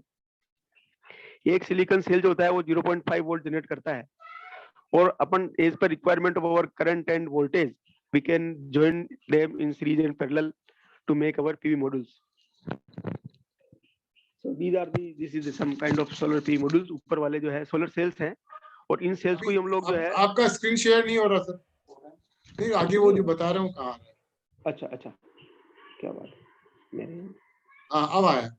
अच्छा इसको मैंने फुल स्क्रीन पे करने से दिक्कत आ रहा है सर। चलो ठीक है सर, नो इशू। सो ये जो है सोलर सेल्स और सोलर PV मॉड्यूल्स जो है हम लोग जैसे मैंने बताया कि सिलिकॉन से ही हम लोग इसको मैन्युफैक्चर करते हैं। Generally silica is most abundantly used. Rooftop solar power generation की जो MNRE की स्कीम है सर, उसमें अभी राजस्थान को टोटल 55 मेगावाट का सैंक्शन हुआ है, एलोकेशन हुआ है, जिसमें पिछले बार जो एलोकेशन था 45 मेगावाट का वो लगभग हमारा उसका कार्यकाल पूरा हो गया है सर। और अभी हम जो है इसके लिए राजस्थान सरकार ने, हमारे जो डिस्कॉम मैनेजमेंट ने अजमेर डिस्कॉम को इस बात की जिम्मेदारी दी है कि वो इस स्कीम के लिए जो है वेंडर्स का इम्प्लीमेंट करे। उसमें जयपुर डिस्कॉम के लिए 25 मेगावाट, अजमेर और जोधपुर के लिए 15-15 मेगावाट इसमें सैंक्शन हुआ है। इनके रेस्पेक्टिव डिस्ट्रिक्ट्स में हम लोग ये जो है सोलर प्लांट लगाएंगे सर। इसमें जो सरकार की जो स्कीम है सर, उसमें जो सब्सिडी का जो प्रावधान है उसमें 1 से 3 किलोवाट तक 40% सब्सिडी है ना सर, और 3 किलोवाट से 10 किलोवाट तक 3 से ऊपर और 10 तक जो है को उसमें 20% का सब्सिडी का इसमें प्रावधान है। इसमें बेनिफिशियरी जो होता है उसको ये वेंडर्स को ही सर्च करना होता है और उससे एक एग्रीमेंट करना होता है जिसके अंदर उसको उसका जो पेमेंट है आफ्टर सब्सिडी, डिडक्टिंग सब्सिडी, उस पेमेंट को उससे वो प्राप्त करता है और फिर जो है उस प्लांट को वो उनका लगाता है और बाद में रिक्विजिट डॉक्यूमेंट्स जब हम भेजते हैं MNRE को तो वहां से सब्सिडी आता है और उसको हम लोग वेंडर्स को डिस्ट्रीब्यूट करते हैं। तो इसमें यही इसके फायदे हैं सर कि इसमें बिजली के बिल में डेफिनेटली कमी आती है। ग्रिड में जाने वाली जो एडिशनल एनर्जी जो है उसका डिस्कॉम के बिल में हम लोग एडजस्टमेंट करते हैं, नेट बिलिंग करते हैं, नेट मीटरिंग का प्रावधान वहाँ पे होता है और जो खाली जो छत पे हमारी जो जगह रखी है उसको हम लोग सदुपयोग कर सकते हैं इसके अंदर। और इसमें जो है सौर ऊर्जा उत्पादन में पब्लिक की जो सहभागिता है उसको बढ़ावा देना है इसमें, और इसमें पॉल्यूशन में डेफिनेटली कमी आएगी और वोल्टेज जो हमारा जो ग्रिड का वोल्टेज है, जो हमारा बस बार वोल्टेज है में सुधार आएगा क्योंकि हम जो है लोकली हमारा जो जनरेशन है उसको हम लोग यूज कर पाएंगे और हमारे लाइनों पर जो एडिशनल जो लोड आ रहा है जिसकी वजह से वोल्टेज ड्रॉप होता है वो हमारा नहीं होगा। तो डेफिनेटली डिस्कॉम का जो लॉसेस है वो भी कम होगा, AT&C लॉसेस भी कम होगा और डिस्कॉम को इससे काफी फायदे। तो ये जो कहना है कि डिस्कॉम इसको अपोज कर रहा है या विरोध करता है, ये एक मिथ्या है सर। ऐसा कोई वास्तविकता ऐसी नहीं है कि डिस्कॉम इस स्कीम को कोई अपोज करता है। उसके बाद अगर इसका जस्ट एक डायग्राम हमने इसमें दिखाया है कि रूफटॉप सोलर प्लांट जो होता है नेट मीटरिंग कैसे करते हैं। ये हमने जिस घर की छत पे सोलर प्लांट दिखाया हुआ है, एक 5 किलोवाट का मॉड्यूल, उसे 20 यूनिट्स अगर जनरेट हो रहे हैं किसी समय में तो उसमें से आपका 10 यूनिट अपना जो है उपभोक्ता यूज कर रहा है और दो एडिशनल जो 10 यूनिट है वो उसका इसी इंस्टेंट पे वो नेट मीटर के जरिए वो डिस्कॉम के जो हमारा जो सप्लाई सिस्टम है उसमें चला जाता है। तो उसमें अगर बात करें तो 1 किलोवाट अगर कैपेसिटी का प्लांट लगाना हो किसी को तो 100 स्क्वायर फीट के लगभग उसको एरिया चाहिए और डेली का जो उसका 4 से 4.5 यूनिट उसका डेली जनरेशन जनरली हो जाता है और करीबन 3 साल में उसको जो है जो उसका इन्वेस्टमेंट होता है उसका रिटर्न उसको मिल जाता है। और इसकी जो गारंटेड जो है लाइफ प्लांट की इज अराउंड 25 ईयर्स। हालांकि 25 ईयर्स गारंटेड लाइफ है, उसके बावजूद भी ये जो है प्लांट चलता रहता है। ऐसा नहीं कि 25 साल बाद खत्म हो जाता है, बस ये कि इसका जो कैपेसिटी है वो करीबन 10% इसका रिड्यूस हो जाता है। रिड्यूस कैपेसिटी पे ये प्लांट जो है रेगुलरली चलता रहता है। इसमें कंज्यूमर द्वारा जो अभी पहले इसका 80% तक का इसमें था कैपेसिटी का, अब ये सर कैपेसिटी बढ़ के 100% हो गया कि अब हम जो है इसका जो सैंक्शन लोड है कंज्यूमर का, उस कंज्यूमर का हम लोग 100% कैपेसिटी का प्लांट हम लोग लगा सकते हैं। तो उसका कॉन्ट्रैक्ट डिमांड या उसका जो है उसका सैंक्शन लोड उसके बराबर का जो है कैपेसिटी का हम लोग प्लांट जो है उसको लगा सकते हैं उसमें। लेकिन हम लोगों को डिस्कॉम से जो है उसको एक NOC जारी करनी होती है, उसके बाद ही हम लोग प्लांट लगा सकते हैं क्योंकि इसमें टेक्निकल फिजिबिलिटी देखनी पड़ती है, ट्रांसफार्मर कैपेसिटी, लाइन की लोडिंग, ये सब उसको डिस्कॉम को देखनी पड़ती है। जो एडिशनल एनर्जी ग्रिड में जाती है, यदि वो एनर्जी 100 यूनिट से ज्यादा है तो डिस्कॉम जो है उसको 3 रुपए 14 पैसे के हिसाब से उसको जो है उसको हम लोग पेमेंट भी उसको करते हैं। और कई उपभोक्ताओं को इसमें जो है 20-20 हजार रुपए तक के साल के इसको पेमेंट भी हम लोगों ने दिया है। अगर उससे कम होता है, स्टूडेंट से कम अगर एनर्जी जाती है एडिशनल, तो फिर उसको हम लोग नेक्स्ट बिल में उसको एडजस्ट कर देते हैं नेट बिलिंग में। तो पहले जो टेंडर किया था RRCL ने 45 मेगावाट का स्कीम लगाया था, उसका कुछ रेट्स इसमें दिया है सर कि जो है जैसे कोई प्लांट लगाता है डोमेस्टिक में, तो उसको क्या उसको रेट पड़ेगा, उसका अलग अलग उसमें कैपेसिटी वाइज हमने ये रेट भी इसमें दिखाया है। तो हालांकि ज्यादातर लोगों को पता है कि, लेकिन अभी हमारा लेटेस्ट जो बेंचमार्क प्राइस है including GST, highest benchmark price for lowest capacity 1 to 3 kilowatt, it is around 53,000 rupees. और अभी हमने रिसेंट में भी टेंडर हमने सर फ्लोट किया हुआ है इम्प्लीमेंट के लिए, जिसमें हम 55 मेगावाट का जो है ये करेंगे। उसमें जो रेट्स आएगी उसके हिसाब से फिर ये अभी आगे आने वाले समय में जो प्लांट लगेंगे उसकी रेट तय होगी। अब सोलर PV मॉड्यूल्स की सर बात करें तो PV modules and solar cells जो है वो इसकी स्पेसिफिकेशन की जो बात करें हम लोग कि सोलर PV मॉड्यूल का स्पेसिफिकेशन क्या होना चाहिए, तो उसमें ये है कि PV मॉड्यूल्स और सोलर सेल जो है वो इंडिया के बने होने चाहिए, इंडिजिनियस प्रोडक्ट होने चाहिए। PV modules used must qualify to the latest edition of IEC standards और equivalent BIS standards। ये जो standards है ये उसको क्वालिफाई होना चाहिए। Rated power of solar PV module shall have maximum tolerance up to plus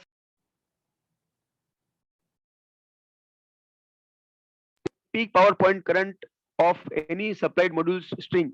Series connected modules shall not vary by plus 1% from the respective arithmetic means for all the modules and or for all module string connected to the same MPPT as the case may be. The peak power point voltage of any supplied module strings shall not vary plus 2% from the respective arithmetic means for all modules। ये इसके specification है। इसलिए temperature coefficient जो power है उसका वो shall be equal to और better than दी 0.45% पर degree Celsius. This is very important parameter. ये जो टेम्परेचर कोएफिशिएंट होता है, जैसे हमारे जो दो तरह के मॉड्यूल्स होते हैं सर, इसमें एक तो मोनोक्रिस्टलाइन पैनल्स होते हैं और एक होते हैं पॉलीक्रिस्टलाइन। तो ये जो मोनोक्रिस्टलाइन पैनल्स होते हैं इनका जो टेम्परेचर कोएफिशिएंट है वो काफी इंप्रूव रहता है। उससे क्या हाई टेम्परेचर भी पर भी इनका जो जनरेशन का जो वेरिएशन है वो नहीं होता है, जबकि जो पॉलीक्रिस्टलाइन है उसमें हमारा जो हाई टेम्परेचर पे इनका जनरेशन जो है वो रिड्यूस हो जाता है। इसलिए सोलर PV मॉड्यूल्स जो है उसका मिनिमम कैपेसिटी 250 वाट का हम लोग इसमें यूज करेंगे इस स्कीम में। PV मॉड्यूल्स एफिशिएंसी जो है वो कम से कम 16% होनी चाहिए। PV modules of minimum fill factor 75% इतना होना चाहिए इसका। और electrical parameters STC shall have to be provided. तो ये सब इसके स्पेसिफिकेशन है सोलर PV मॉड्यूल्स के जो इसमें कंप्लाई करने होते हैं। ये काफी सारे इसमें ये है सर, काफी डॉक्यूमेंटेड बड़ा है। तो इसमें फिर इसी तरह सोलर इन्वर्टर्स का भी सर इसमें स्पेसिफिकेशन दिया हुआ है कि ये इन्वर्टर जो है वो it should be comply with this some kind of IC standards. Inverter भी स्विचिंग डिवाइस जो है वो उसमें IGBT या MOSFET हम यूज करते हैं। कंट्रोलर में इसमें जो है कंट्रोल के लिए माइक्रो प्रोसेसर बेस्ड इसमें कंट्रोल होता है। Nominal AC output voltage and frequency वो जो है इसमें CA और E और स्टेट की जो रेगुलेशंस है उसके हिसाब से होना चाहिए। Then output frequency 50 hertz. Grid frequency simulation जो है वो हमारा वो 50 हर्ट्ज का रहता है। एम्बिएंट टेम्परेचर जो है हमारा -22 60 डिग्री सेल्सियस पर ऑपरेट होना चाहिए सोलर इन्वर्टर।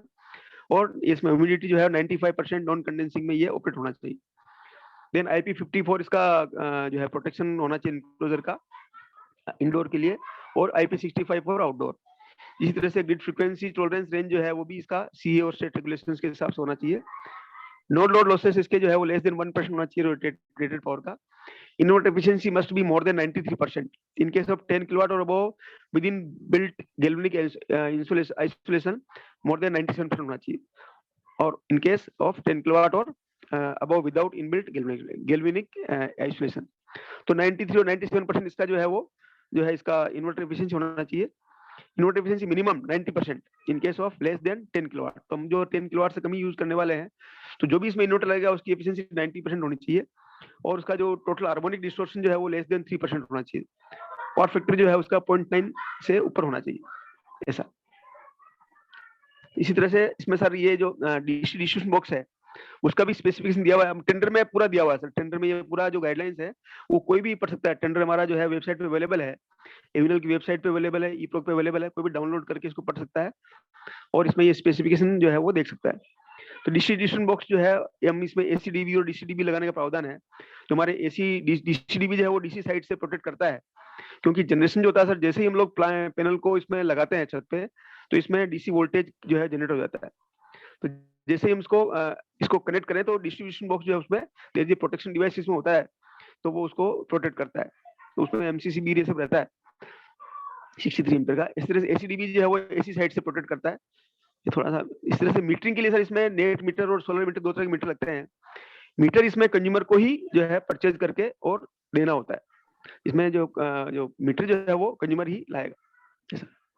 देन अर्थिंग के लिए सर इसमें अर्थिंग जो है वो वेरी इंपॉर्टेंट पार्ट। उसमें अगर आपका हमारा जो 10 किलोवाट एंड अबव सिस्टम जो होता है उसमें सेपरेट 3 अर्थ हम लोग उसमें प्रोवाइड कराते हैं। उसमें जो है तीन जो है अर्थिंग इसमें होना चाहिए, एक डीसी साइड के लिए, एक एसी साइड के लिए और लाइटिंग अरेस्टर के लिए। तो there are 3 earthings must be there. Then lighting protection का भी इसमें प्रावधान किया हुआ है कि जो लाइटनिंग जो है वो उससे बचने के लिए इसमें एक लाइटनिंग अरेस्टर जो है वो लगाएगा और उसको सेपरेटली सर इसमें अर्थ करेगा। इस सर्च प्रोटेक्शन के लिए सर इसमें एसपीडी टाइप सेकंड जो है वो सर्च अरेस्टर जो है वो इसमें काम लेगा और उसमें ताकि उसे इंटरनल जो है सर्च का उसमें वो उसका प्रोटेक्शन हो सके। केबल्स का भी इसमें स्टैंडर्ड दिया हुआ sir. All cable should confirm to latest जो एडिशन है आईसी और बीआईएस के, उसके हिसाब से केबल होना चाहिए, क्योंकि केबल इसमें बहुत इंपॉर्टेंट पार्ट है। उसका जो है आर्मर्ड केबल इसमें यूज होनी चाहिए and overall PVC type A pressure extruded insulation और एक्सएलपी इंसुलेशन का इसमें जो है होना चाहिए for UV protection. The cable should have multi-strand annealed high conductivity copper conductor on DC side and copper FLS fire retardant type जो है cable है वो इसमें हम लोग इसमें यूज करेंगे। Cable should have operating temperature range of -10 to +80 degree Celsius and voltage rating of 660 to 1000 volt.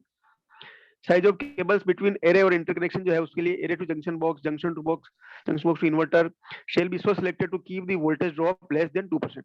तो इसका जो केबल है, केबल का लॉसेस जो है वो कम रहे, 2% से कम रहे, उसके लिए हम लोग केबल का साइज सिलेक्ट करेंगे। The size of the each type of AC cable selected shall be based on minimum voltage drop. Electric cables for DC system for rated voltage 1500 volt shall conform to BIS 17293 to 2020। तो इस तरह का ये sir cable का भी जो हमने इसमें दिया हुआ है। और cable should be so selected that it should be compatible up to the life of the solar PV panels.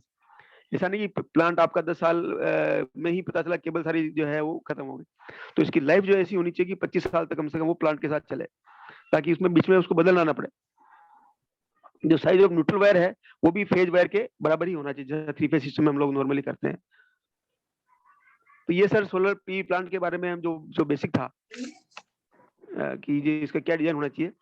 हालांकि सोलर आप देखते हो सोलर का जो है आप बहुत ज्यादा हम लोग आजकल यूज करते हैं। राजस्थान में तो हम लोगों ने सारी स्ट्रीट लाइट जो है म्यूनिसिपैलिटीज में वो सारी ये स्ट्रीट लाइट लगा दी सर, है ना। एलईडी का भी हम लोग यूज करते हैं इसके साथ में।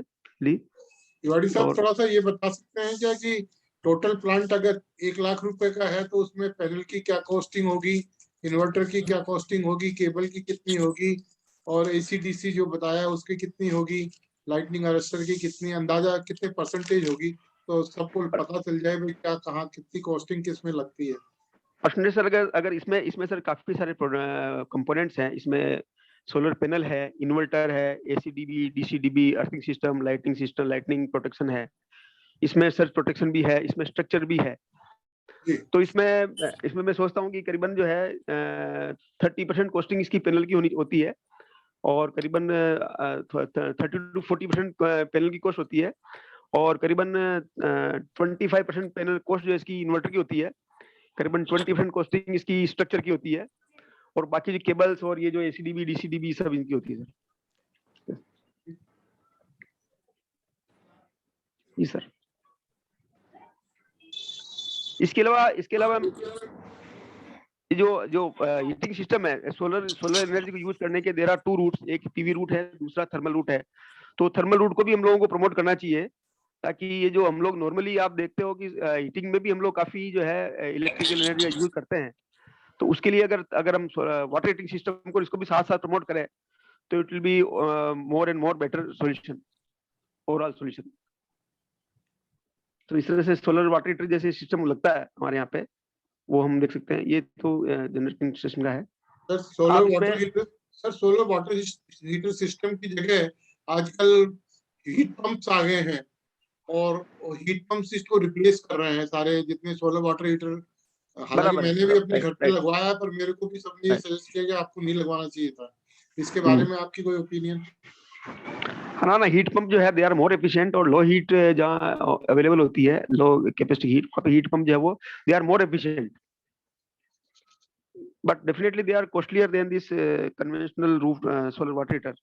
तो यही इसलिए जो है फील्ड में ज्यादातर ये जो वाटर हीटिंग सिस्टम है ये फील्ड में ज्यादा लगे वैसे और लग रहे हैं इस, क्योंकि हमको उसमें एफिशिएंसी का हमारे लिए इतना ज्यादा महत्व नहीं है हीट पंप का। हाँ, लेकिन इंडस्ट्रीज में हीट पंप का ज्यादा यूज होता है। इंडस्ट्री में जहाँ पे लो पावर हीट अवेलेबल होती है, वहाँ पे जहाँ पे उनको एब्जॉर्प्शन टाइप के चिलर चलाने होते हैं, है ना, उस तरह की टेक्नोलॉजी में दे यूज हीट पंप।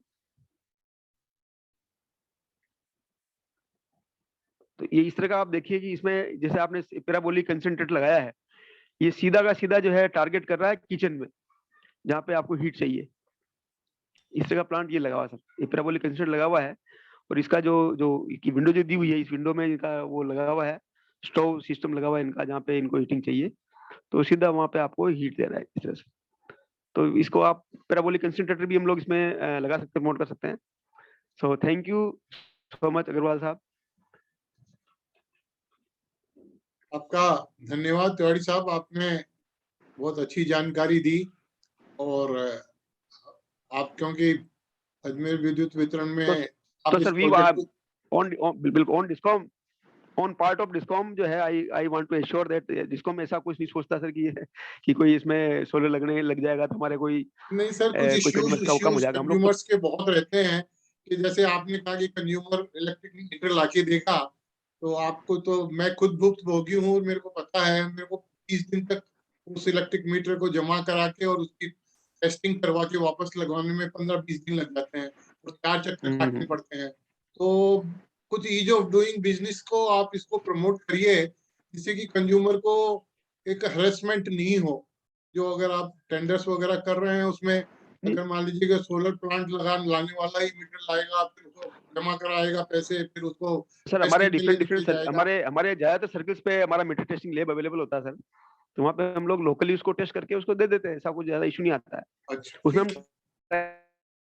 इसमें हम टाइम बाउंड करेंगे सर उसमें कि विद इन 3 डेज और 7 डेज उसको देना ही देना टेस्ट करके। ऐसा हम बाइंडिंग कर देंगे तो सर रेशमेंट टाइप की वो चीज हाँ, है नहीं। कुछ कुछ इस तरह का कर दीजिए जिससे कि लोगों को परेशानी हो। जी सर, जी सर। बहुत बहुत धन्यवाद, आपने बहुत अच्छी जानकारियां दी और एक ये भी बताने की कोशिश की कि विद्युत निगम जो है, क्योंकि उसमें कोई रोड़ा नहीं अटकाते हैं बल्कि प्रमोट करना चाहते हैं। और मेरा तो मानना यही है कि जब आप 9 रुपए कंज्यूमर एंड पे बिजली दे रहे हो और अगर कंज्यूमर कोई अपना जनरेट करके आपको 3 रुपए 14 पैसे में दे रहा है, तो आपको तो इसको जरूरत से ज्यादा प्रमोट करना चाहिए। सोलर रूफटॉप जितना प्रमोट होगा उतना ही आपको अच्छा रहेगा और आपको कंज्यूमर डेफिनेटली को भी फायदा रहेगा और डेफिनेटली। बिजली बोर्ड को भी निगम को भी फायदा रहेगा, ऐसा मेरा मानना है। अब मैं जी सर, कोई अगर जी सर। क्वेश्चंस अगर कोई हो तो मैं चाहूंगा कि आप तीनों लोग मौजूद हैं, तो उनमें से क्वेश्चंस का कोई जवाब दे सके तो बहुत अच्छा रहेगा। एक क्वेश्चन मैं पूछना चाहता हूँ अग्रवाल साहब। हाँ, पूछिए सर। बीएस शर्मा साहब हैं, बीएस शर्मा साहब हैं, काफी प्रोमिनेंट हमारे टेनिस के खिलाड़ी रहे हैं और वैसे चीफ इंजीनियर रहे हैं पीएचईडी में, और पब्लिकली बहुत नॉन आदमी है और इनका बहुत जनरल में सब चीजों में इंटरेस्ट रहता है। बताइए सर, क्या चाह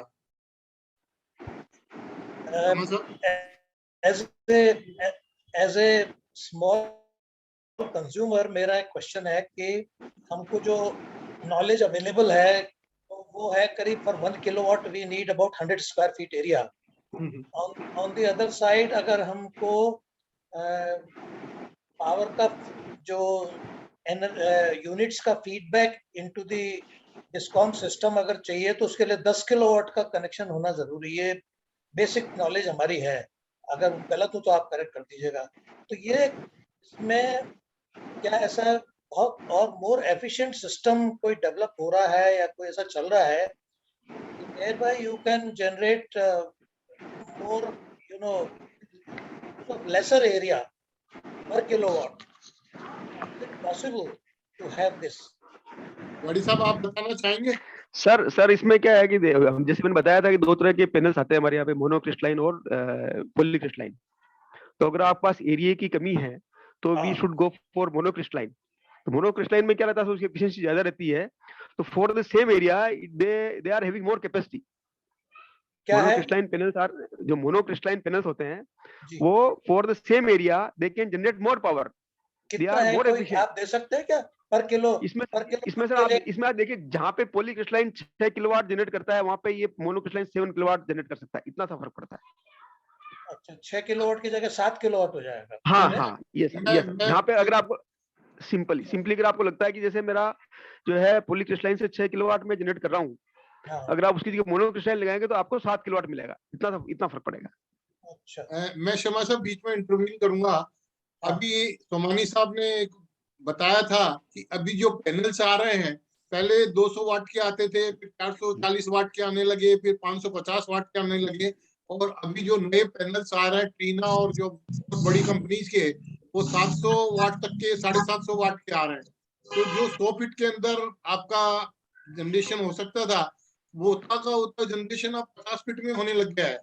60 अगर आप 700 वाट का पैनल लगाएंगे अपने घर पे, तो आपको स्पेस की रिक्वायरमेंट काफी कम हो जाएगी। तो जो पैनल की जो कैपेसिटीज हैं, हालांकि उसकी थोड़ा बहुत लेंथ ब्रेड्थ बढ़ती है, पर कंपैरिजन उसमें काफी फर्क पड़ रहा है।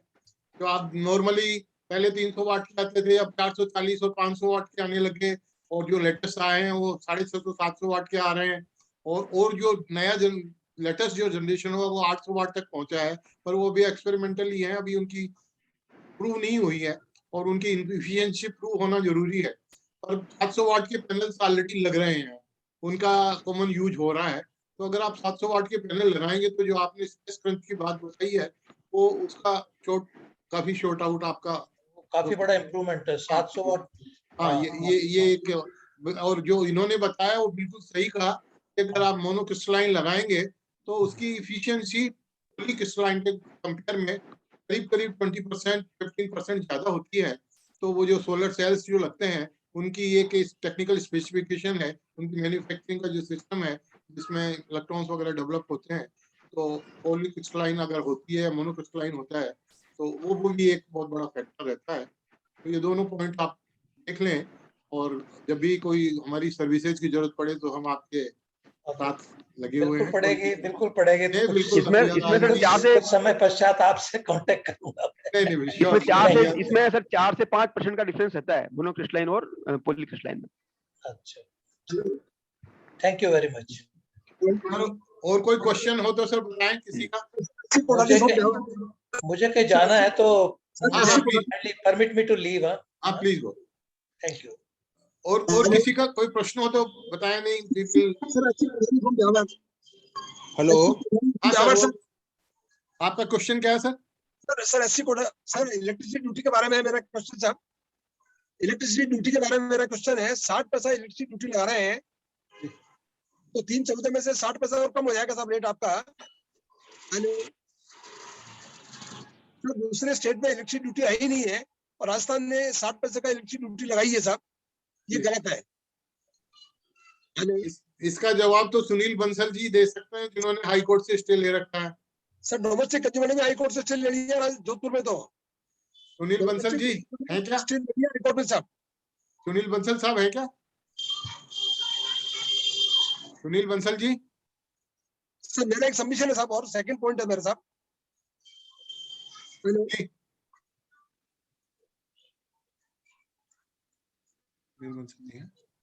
हेलो हेलो, हाँ सर बताइए, दूसरा पॉइंट क्या है? दूसरा पॉइंट ये साहब, मैंने 3 किलोवाट का प्लांट लगाया साहब 2018 में साहब जी, और उसकी कॉस्ट आई है मेरे 2,30,000 रुपया जी। ये मैंने आरईसी पैनल लगाए हैं, मेरे आरईसी सिंगापुर के पैनल लगाए हैं, एबीबी का इन्वर्टर लगाया मैंने साहब, और मैंने I have not paid even a single penny to discom till date मेरे से आज तक। मतलब मेरे को मेरा बिजली का मैंने इतना सेविंग कर रखी है मैंने, मेरे को कोई एडिशनल कॉस्ट लग नहीं रही मेरे को की जी। सेकंड साहब, मेरा इलेक्ट्रिसिटी ड्यूटी का एनजीओ को इलेक्ट्रिसिटी ड्यूटी माफ है साहब जी। जो एनजीओ संस्था है साहब जिनको इलेक्ट्रिसिटी ड्यूटी माफ है उन पे ईडी कैसे लगा रहे हैं साहब ये डिस्कॉम वाले? जो एग्जम्प्टेड है, जो ऑलरेडी एग्जम्प्टेड है डिस्कॉम से ईडी के लिए, उन पे ईडी कैसे लगा रही है डिस्कॉम साहब? और सोलर प्लांट में जो डोमेस्टिक में स्टे ले लिया लोगों ने और जिन्होंने नहीं लिया तो अपने कमर्शियल टैक्स डिपार्टमेंट साहब उनका ये कहना है कि once deposited ED shall not be refunded back. एक बार आपने डिपॉजिट कर दी ईडी तो वो रिफंड नहीं होगी आपको, तो और जिन्होंने जमा नहीं कराई है उनको माफ हो जाएगी। ये क्या डिस्पैरिटी है सर?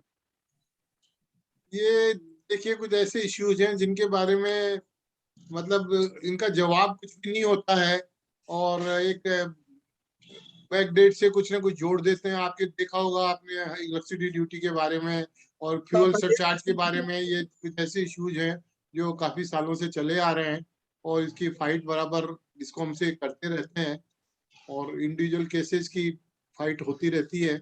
जनरल केसेस में तो जैसे सोलर एसोसिएशन वालों ने हाई कोर्ट से स्टे लिया है, पॉलिसी में डिसीजन दे रखा है, उसके बावजूद लगा दी गई। तो मिल गया साहब।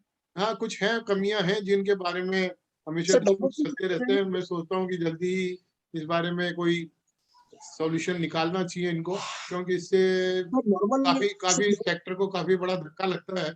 एक चीज जो आपने पॉलिसी में अनाउंस कर दी उसके ऊपर आप अगर कुछ करते हैं तो वो गलत साबित होता है, उससे सेक्टर को नुकसान होता है।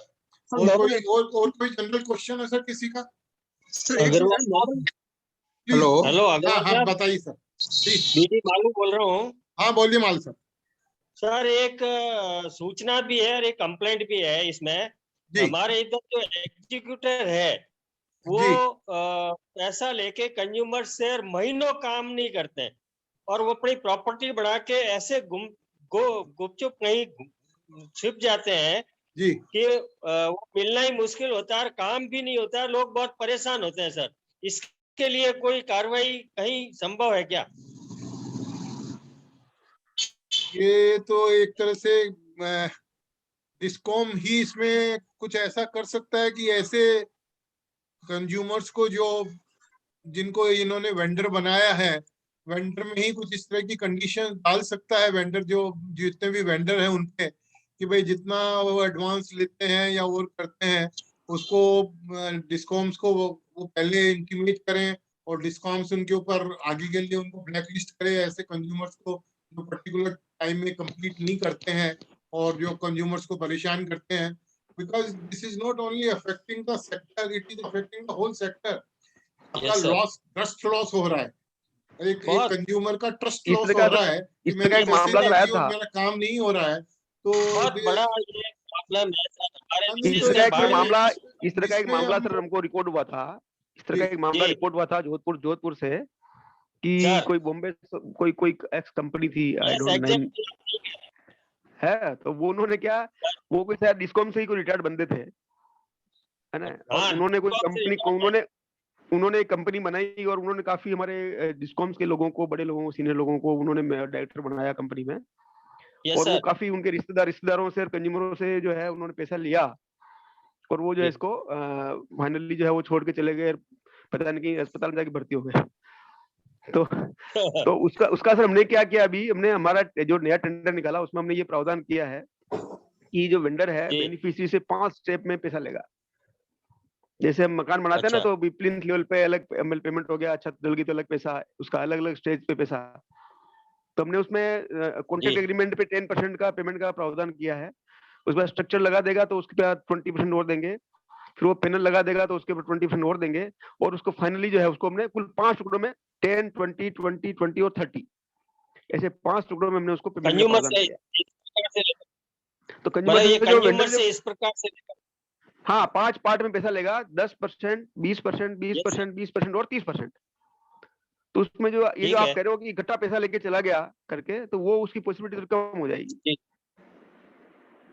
सबसे बड़ी बात ये है कि इसको वाइबल प्रोजेक्ट बनाना, इतना ज्यादा अगर हुआ तो फिर प्रोजेक्ट आएंगे नहीं, या कंज्यूमर जैसे कंज्यूमर कंप्लेंट है कि वो लेके भाग गया, वैसी सिचुएशन हो जाएगी। तो थोड़ा वाइबिलिटी देख लेना कि वो कंज्यूमर कॉन्ट्रैक्टर के लिए भी वाइबल हो।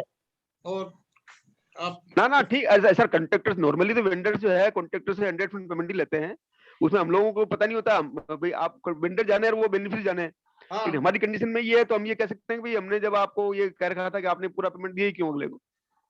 हाँ, नहीं ये पर कंज्यूमर को तो पता नहीं होता ना सर, ये ये बात जो बात आप तो कह रहे नहीं हैं। बैठती है कि दिया क्यों, जब वो मांग रहा है और ऐसी कंडीशन है और हमको बहुत बेनिफिशियल लग रहा है तो हम गलती से जो है दे देते हैं, लेकिन इसको प्रोटेक्ट करना तो आप इसमें लोगों वो की इसमें जिम्मेवारी सर क्या इसमें कोई एक वेंडर तो है नहीं, देयर आर मल्टीपल वेंडर्स। तो आपको लगता है कि ये बंदा ठीक नहीं है तो दूसरे से करवाइए, तीसरे से करवाइए। और आप बताइए कि हमको आप वेंडर से कोई बैंक गारंटी लेते कंज्यूमर हैं क्या को सर? ये मालूम नहीं होता है कौन सा कैसा है। अरे सर पूरा आज हमने इतना इतना मीडिया में है, मीडिया जैसे में आपने बनाया, जैसे आपने अच्छा रूल बनाया कि 5 पार्ट में लेना है, ये भी एक अच्छा सॉल्यूशन है, पर सर इसके बेटर और कोई सॉल्यूशन हो तो मेरा निवेदन है आप जरूर बताइए करें, सर, जिससे आप बताइए आपके दिमाग में कोई हो तो आप बताना सर। नहीं, आपने किया है, अच्छा किया है। मैं तो कह रहा हूँ उसको ऐसा बाध्य करें कि अगर वो काम नहीं करता तो कहीं न कहीं उसके खिलाफ पेनल्टी भी हो, उसको कहीं सजा भी हो, आपकी तरफ से कहीं न कहीं कोई उसको जो है सजा भी मिले, ऐसा कोई प्रावधान कर सकते हैं तो करिए। बिल्कुल ऐसे को ब्लैक लिस्ट करेंगे सर, और ऐसे 5 साल आगे तक वो कहीं काम नहीं कर सके उस तरह का, और वो सब भी करेंगे, वो सब भी है सर। कंज्यूमर को फायदा नहीं होगा, कंज्यूमर को बिल्कुल फायदा देने के लिए कुछ करवाइए। बिल्कुल बिल्कुल बिल्कुल सर। जी सर, थैंक यू। और हेलो कोई और किसी का कोई प्रश्न हो तो सर? सर, मेरा एक मैं जयपुर से बोल रहा हूँ, राजेश गोयल। मेरी आवाज आ रही है सर? आप हाँ आ रही है, राजेश जी बताइए। सर, मैं एनर्जी ऑडिटर भी हूँ एंड जी 25-30 साल से इलेक्ट्रिकल कंसल्टेंसी का काम भी कर रहा हूँ। बहुत खुशी की बात है। इंडस्ट्रीज में काम करता हूँ। जी तो मैंने देखा है सर कि जो थ्योरेटिकल और प्रैक्टिकल में काफी डिफरेंस है। बहुत डिफरेंस। असल में जो आपने टेक्निकल गाइडलाइंस बनाई है केबल्स की, इन्वर्टर्स की, मॉड्यूल्स की, अर्थिंग की, वो प्रैक्टिकली जब साइट पे आप इंस्पेक्शन करते हैं तो वो मीट आउट होती नहीं है वहाँ पर। केबल का साइज प्रॉपर मिलेगा नहीं, अर्थिंग प्रॉपर मिलेगी नहीं, प्लेसमेंट ऑफ इक्विपमेंट बहुत बड़ा बड़ा इंपॉर्टेंट रोल प्ले करता है। आपके इन्वर्टर्स की प्लेसमेंट्स प्रॉपर नहीं मिलेगी आपको, डीबीज पे लगिंग प्रॉपर नहीं मिलेगी आपको ना। इसकी वजह से जो हम लाइफ स्पेन लिखते हैं 25 साल की, 15 साल की, 1 मिनट और चलो खत्म हो नहीं होने में। पाता। तो इसके लिए कोई एक थर्ड पार्टी इंस्पेक्शन गाइडलाइन होनी चाहिए या टेस्टिंग होनी चाहिए, क्योंकि अल्टीमेटली जो पैसा मोस्टली कंज्यूमर का वेस्ट हो जाता है ना। शुरू में तो ठीक है, वो 1 साल की गारंटी में देके चला जाता है इन्वर्टर की, उसके बाद वो लॉन्ग टर्म में प्रोजेक्ट फुलफिल हो नहीं पाता वो। इसके लिए कुछ गवर्नमेंट की गाइडलाइंस हैं, और गवर्नमेंट ने इतने सारे अपने टेक्निकल नो हाउ बना रखे हैं। उनका इंस्पेक्शन का कोई भी इनके पास लैब नहीं है यहाँ पे जयपुर में, इनफेक्ट राजस्थान में भी नहीं होगी कोई, जो इन्वर्टर को टेस्ट कर सके, इनके इनकी मॉडल्स को टेस्ट कर सके। तो इस टाइप के लिए मैं तिवारी साहब को कहना चाहता हूँ कि कुछ इसमें भी आप इन्वॉल्व हुआ तो ज्यादा अच्छा काम है। वैसे मॉड्यूल टेस्टिंग के लिए सर क्या अभी लिमिटेड जगह पे ही आपको पता लेबोरेटरीज होती है इसकी, जहाँ पे हम लोग सोलर सिमुलेटर जो है उसको लगा करके इसका पूर्ण टेस्ट करते हैं। हालांकि जहाँ पे लोग मैन्युफैक्चर करते हैं वहाँ पे टेस्टिंग करने के लिए हमारे इंजीनियर जाते हैं, और वो ये मान के चलते हैं कि वो लोग टेस्टिंग ठीक कर रहे हैं और वो सामने वाला ठीक से करवा रहा है, और वो टेस्टिंग होने के बाद जो उसका टेस्टिंग का जो रिजल्ट रहता है वो उस पैनल के पीछे चिपका देता है। ये रहता है कि ये कितना वोल्टेज जनरेट कर रहा है, कितना पावर जनरेट कर रहा है पैनल। तो 1000 वाट पर मीटर स्क्वायर जो सोलर एडिशन होता है, जिसको हम पीक बोलते हैं, केडब्ल्यूपी बोलते हैं, उसमें वो कितना करके कितना जनरेट कर रहा है एक्चुअल में, वो उस पर लिखा जाता है पैनल के पीछे। तो वी शुड बी श्योर कि ये पैनल तो वो जो जितना अभी मैंने देखा कि जैसे मैं सिक्योर मीटर में टेस्टिंग में भी इन्वॉल्व रहा हूँ काफी। तो जैसे सिक्योर की मीटर की टेस्टिंग करते हो या जीनस की मीटर की टेस्टिंग करते हो, तो प्रैक्टिकली जब लैब में आप टेस्टिंग करते हो तो काफी क्राइटेरिया में डिफरेंस मिलता है, उसके पैरामीटर्स काफी डिफरेंस मिलते हैं उसको। परंतु चूंकि दोनों ही आपके लिए दोनों आपको आपने उसको अलाउ कर रखा है, तो प्राइस डिफरेंस काफी है, तो लोग सस्ता लेंगे डेफिनेटली।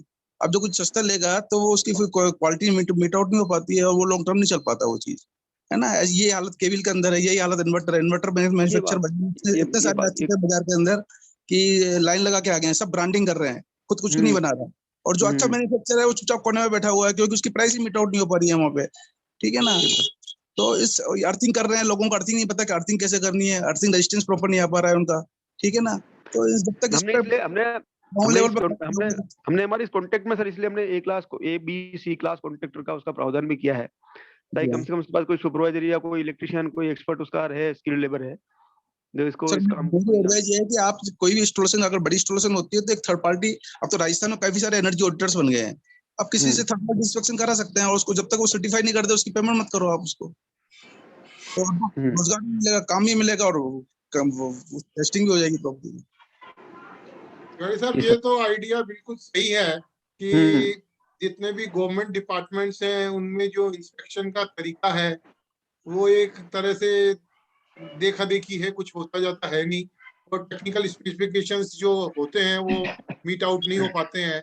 और जैसे इन्होंने अभी बताया कि भाई आप केबल किस कंपनी का ले रहे हो, इस पे बड़ा डिपेंड करता है कि आप केबल लोकल बन रहा है उसको ले रहे हो या पॉलीकैब का ले रहे हो या और किसी बड़ी कंपनी का ले रहे हो, तो उसमें जो रिप्रोसेस्ड मटेरियल यूज कर लेते हैं लोग बाग, तो वो जी सर। डिफरेंस तो है टेक्निकल स्पेसिफिकेशंस में। आता और आता- ये फाइनली पूरे डिपार्टमेंट को भी बदनाम करता है और कंज्यूमर को भी नुकसान करता है, और इससे एक पूरा सेटबैक लगता है पूरे सिस्टम को, पावर मतलब जो सोलर पावर सिस्टम का जो डेवलपमेंट होना चाहिए ना, उसको भी सेटबैक लगता है, क्योंकि हम 25 साल की गारंटी बोलते हैं, तो 10 साल के अंदर ही उसकी कैपेसिटी कम हो जाती है। तो इसमें अगर कुछ हो सकता हो तो आप देखिए कि भाई नहीं, इसमें सर third party इसमें पूरा inspection सिस्टम जो control है, हो। इसमें प्रोविजन ये है कि सर पूरा जो एसपीवी सिस्टम है वो पूरा का पूरा ही जो है कंप्लीट सिस्टम इंस्पेक्शन होगा और इंस्पेक्टेड मटेरियल ही उसमें साइड पे लगेगा। वो तो सही है सर, पर वो लगने के बाद क्या स्थिति बनती है और कब तक वो चलता है, उसका थर्ड पार्टी अगर इंस्पेक्शन होता है तो बेटर रहेगा। ये तो वो मेरा इसमें भी क्या है, मानना है, क्योंकि वो हर कॉन्ट्रैक्टर पे दबाव रहता है कि साइट पे जो चीज लगी हुई है वो इंस्पेक्ट होती है, एक फैक्ट्री में इंस्पेक्ट होती है और एक साइट पे चीज होती है, उस दोनों में भी मैं बताता हूँ आपको बहुत फर्क पाया जाता है। मैं भी इलेक्ट्रिकल में इंस्पेक्शन में भी रहा हूँ, तो जो साइट इंस्पेक्शन होती थी या रॉ मटेरियल इंस्पेक्शन जो होता है वो सबसे इम्पोर्टेंट, प्रोसेस इंस्पेक्शन इतना ज्यादा इम्पैक्ट नहीं करता जितना रॉ मटेरियल इंस्पेक्शन और साइट इंस्पेक्शन इम्पैक्ट करता है। तो जो जी इन्होंने जी राजेश जी ने कहा है वो बिल्कुल सही है कि स्पेसिफिकेशंस में बहुत डिफरेंस आ जाता है और लोगों को पता ही नहीं है कि अर्थिंग क्या होती है। हम जैसे लोगों को भी इसमें पूरी डाउट ये रहता है कि ये जो अर्थ कर रहा है वो सही नहीं कर रहा है कि क्या कर रहा है। तो मैंने अपने घर पे लगाया तो मेरे को भी उसने ये कह दिया साहब आपकी जो वो लग रही है लिफ्ट, उसी का लिफ्ट मैं अर्थ जोड़ दूंगा। फिर मैंने बात की तो उन्होंने कहा भाई आप इसमें कैसे जोड़ते हो, लिफ्ट वाले ने मना कर दिया कि मेरे उसमें नहीं जोड़ने दूंगा। तो मैंने उससे कहा भाई आपका तो सेपरेट अर्थ होनी चाहिए, आप इसको कैसे जोड़ दोगे, एक अर्थ के 7-8 हजार 10 हजार रुपए लगते हैं। तो उसने सोचा वही बचा लूं। तो मेरा कहने का ये मतलब कि इंस्पेक्शन स्ट्रांग होगा, थर्ड पार्टी इंस्पेक्शन होगा तो क्वालिटी बढ़ेगी और उससे जी सर, सबको फायदा मिलेगा और जी जो एक अनहेल्दी कंपटीशन वेंडर्स में है वो भी रुकेगा। अगर आप स्टैंडर्ड क्वालिटी दोगे तो आप रेट भी स्टैंडर्ड दोगे। अभी तो लोग समझते हैं भाई सब चलता है तो रेट भी वो गंदी रेट डाल देते हैं। सोलर में सर अभी क्या हो रहा है कि नॉन टेक्निकल लोग ज्यादा काम कर पा रहे हैं और जो टेक्निकल लोग हैं वो काम नहीं कर पा रहे हैं क्योंकि उनको प्राइस मीट आउट ही नहीं हो पाती है उन लोगों को। वही रीजन है, मेन रीजन यही है कि वो आपको बाजार में 70 का माल मिलता है और हाँ, वो सस्ता माल चिपका देते हैं तो वो तो अब कंज्यूमर भी बस क्या करें, कोई इंजीनियर बैठा हुआ है और जो नॉन टेक्निकल आदमी है वो अच्छा नहीं कर पा रहा है क्योंकि उसको पता है कैसे मैनिपुलेट करना है उस चीज को। ये बड़ी प्रॉब्लम है। तिवाड़ी साहब कुछ जिसमें जो आप अपना सोच विचार करके कुछ और जोड़िए जिससे कि कंज्यूमर्स को भी फायदा हो, बिजली बोर्ड को भी फायदा हो और सेक्टर को भी पूरे को फायदा हो, सोलर सेक्टर को भी। जी सर, सर मैं भी कुछ एक दो पॉइंट कहना चाह रहा हूँ। सुरेंद्र जात्रा उदयपुर से बोल रहा हूँ।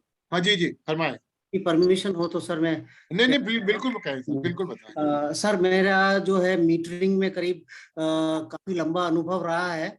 मैं इंडियन स्टैंडर्ड्स का भी मेंबर हूँ, BIS का मेंबर हूँ और BIS के बिहाफ पे मैं IEC में इंडिया को रिप्रेजेंट करता हूँ और मैं सोलर का काम करता हूँ।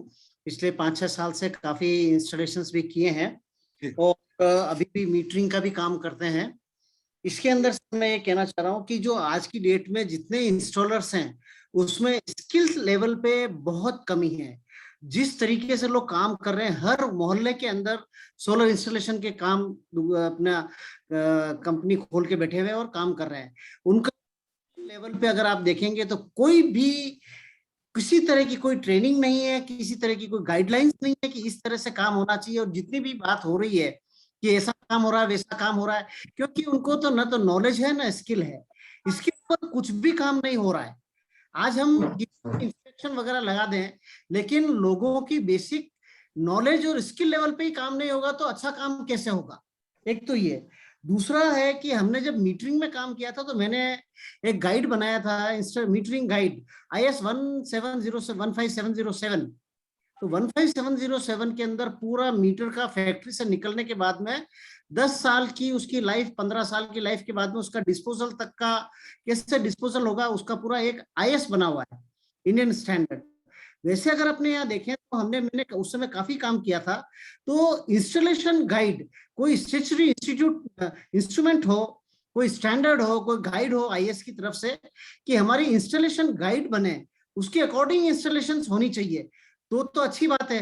वरना आज आप देखिए जिस तरीके से मटेरियल यूज कर रहे हैं, और अच्छा आपने इंस्पेक्ट करके अच्छा मटेरियल भी लगा दिया, तो हल्की सी हवा आती है और उड़ जाता है। आज कितनी थोड़ा सा भी उस पर ध्यान नहीं रखा जाता। रूफटॉप के ऊपर किस तरीके से काम हो रहा है, मैं जब खुद देखता हूँ इतने सारे इंस्टॉलेशंस को, तो सब रही है और अल्टीमेटली कंज्यूमर ही सफर करेगा। दूसरा मेरा पॉइंट इसमें यह है सर कि इंस्टॉलेशन गाइड पे सब इतने सारे टेक्निकल और सीनियर लोग बैठे हुए हैं, तो इंस्टॉलेशन गाइड और स्किल डेवलपमेंट पे काफी काम होना चाहिए, जिससे इसकी लाइफ बढ़ जाएगी। खाली कंपोनेंट, केबल और इससे लाइफ में नहीं बढ़ेगा। जब तक वर्कमैनशिप फील्ड में अच्छी नहीं होगी, तब तक इस पूरे प्लांट की लाइफ नहीं मिलेगी। और थोड़े 4-5 साल के बाद में इसके ऊपर इतना ज्यादा काम आ जाएगा कि कंज्यूमर परेशान हो जाएगा। आज भी अगर देखें तो पैनल लूज हो रहे हैं, केबल लूज हो रही है, 2% केबल की अच्छी क्वालिटी या साइज लेने के बाद में भी टर्मिनेशन सही नहीं है, तो वो जल जाते हैं। प्लेसमेंट इक्विपमेंट भी बहुत बड़ा रोल प्ले करता है सर। इन्वर्टर की प्लेसमेंट्स प्रॉपर नहीं है, धूप में खराब हो रही है, बंदर हाँ, तोड़। इसके लिए पूरा इंस्टॉलेशन गाइडलाइंस और स्किल डेवलपमेंट पे काम होना चाहिए, मेरा कहना है सर। दूसरी बात यह है कि सब्सिडी की जहां तक बात है, तो सर मैं वेंडर की तरफ से भी देखता हूँ, आज पिछले 4 साल से अपने सारे देखें तो एक बार सब्सिडी में काम कर चुका होता है, वो वापस नहीं आता है। हर बार नया वेंडर आता है। ऐसा क्यों होता है? कभी किसी ने सोचा है ऐसा कि पुराने वेंडर वापस से सब्सिडी का काम करने क्यों नहीं आते हैं? हर बार L1 के ऊपर और टेंडर खुल जाता है और सबको कंपल्सन हो जाता है, काम करना तो करो इस L1 प्राइस के ऊपर, वरना मत करो। तो जो अच्छे वेंडर होते हैं वो उस L1 प्राइस पे कभी काम नहीं कर पाते हैं। तो तिवारी साहब ऐसा कुछ मैकेनिज्म निकालिए जिसके अंदर इस L1 से थोड़ा छुटकारा मिले, तो अच्छे वेंडर आ पाए और काम कर पाए। नहीं तो ये इसके पीछे क्या होगा कि ये सारी की सारी हमेशा ये रुदाली चलती रहेगी, और हर बार वेंडर आते हैं, धोखा खाते हैं, लॉस करते हैं और चले जाते हैं। इसका एक और कारण है कि जो सब्सिडी है वो 1-1 साल तक सब्सिडी नहीं मिलती है। इसके ऊपर किसकी जिम्मेदारी है? टाइम से जो वेंडर ने काम कर दिया उसको सब्सिडी मिल जाए। सब्सिडी का पैसा नहीं मिलेगा, पहले आपका 30%, 20%, तो प्रॉफिट तो दूर की बात है, जो सब्सिडी अमाउंट है उसके अंदर भी कैपिटल चला जाता है। तो आदमी 2 साल तक पैसा लगाने के बाद में जब उसको प्रॉफिट तो दूर की बात है, उसको जो कैपिटल पैसा लगाया वो ही नहीं मिलेगा, तो आदमी काम कैसे करेगा? तो वेंडर्स के साथ में सबसे बड़ी दिक्कत यह है कि पैसा टाइम से नहीं मिला तो कोई भी इतने लो मार्जिन के साथ में बिजनेस को वाइबल कैसे करेगा? इसलिए आपको हर बार नया आदमी आएगा, नए वेंडर आएंगे और ये खेल चलता ही रहेगा। इसके ऊपर प्लीज आप थोड़ा सोचिए। कालोरा साहब ने बहुत अच्छे पॉइंट्स रेज किए हैं और मैं इनकी बात से सहमत हूं। और मेरा इसमें एक ही सुझाव है कि जो पिछले बार के जो वेंडर्स थे, वो इनका कहना है कि वो दोबारा नहीं आएंगे क्योंकि उनको पैसा नहीं मिला, और दूसरी बात ये कि उन्होंने जो काम किए हैं वो इतने खराब थे कि लोग बाग उनसे काम नहीं करवाएंगे। तो इस बारे में उनसे सर्टिफिकेट सभी कंज्यूमर्स को जहां जहां उन्होंने इंस्टॉलेशन किए हैं उनकी इफिशियंसी जांच करवाई जाए। अगर उनको दोबारा टेंडर दिया जाता है तो जिन जिन का इन्होंने कमीशन किया है, जहां जहां भी प्रोजेक्ट, उनसे और बिजली बोर्ड से भी पता चल जाएगा कि भाई वो क्या प्रोडक्ट, उनका जनरेशन कितना हो रहा है जहां जहां उन्होंने किया है। तो एक रिव्यू एक तरह से पुराने वेंडर्स का जरूर करें before giving them further order. और जैसे मैंने पहले भी कहा कि एक वाइबल रेट जरूर दिलवाने की चेष्टा करें जिससे कि अच्छा प्रोडक्ट मार्केट में आए। क्योंकि अनहेल्दी कंपटीशन वाले, जैसे राजेश जी भी कह रहे हैं, वो परेशानी तो बहुत ज्यादा है। और इसमें सब्सिडी का अमाउंट वाली बात है तो अब तो गवर्नमेंट ऑफ इंडिया ने नई स्कीम बना दी, सब्सिडी आपके अकाउंट में आएगी, इसलिए उस बारे में तो अब आपको परेशान होने की जरूरत नहीं। आप कंज्यूमर से पूरा पैसा लीजिए और डायरेक्टली सब्सिडी कंज्यूमर को मिलेगी।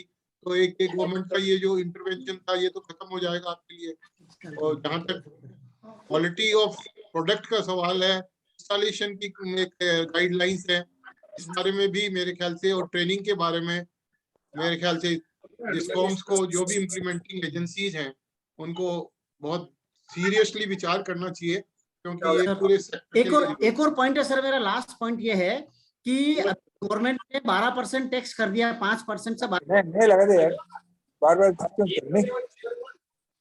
हेलो हाँ सर, बताइए।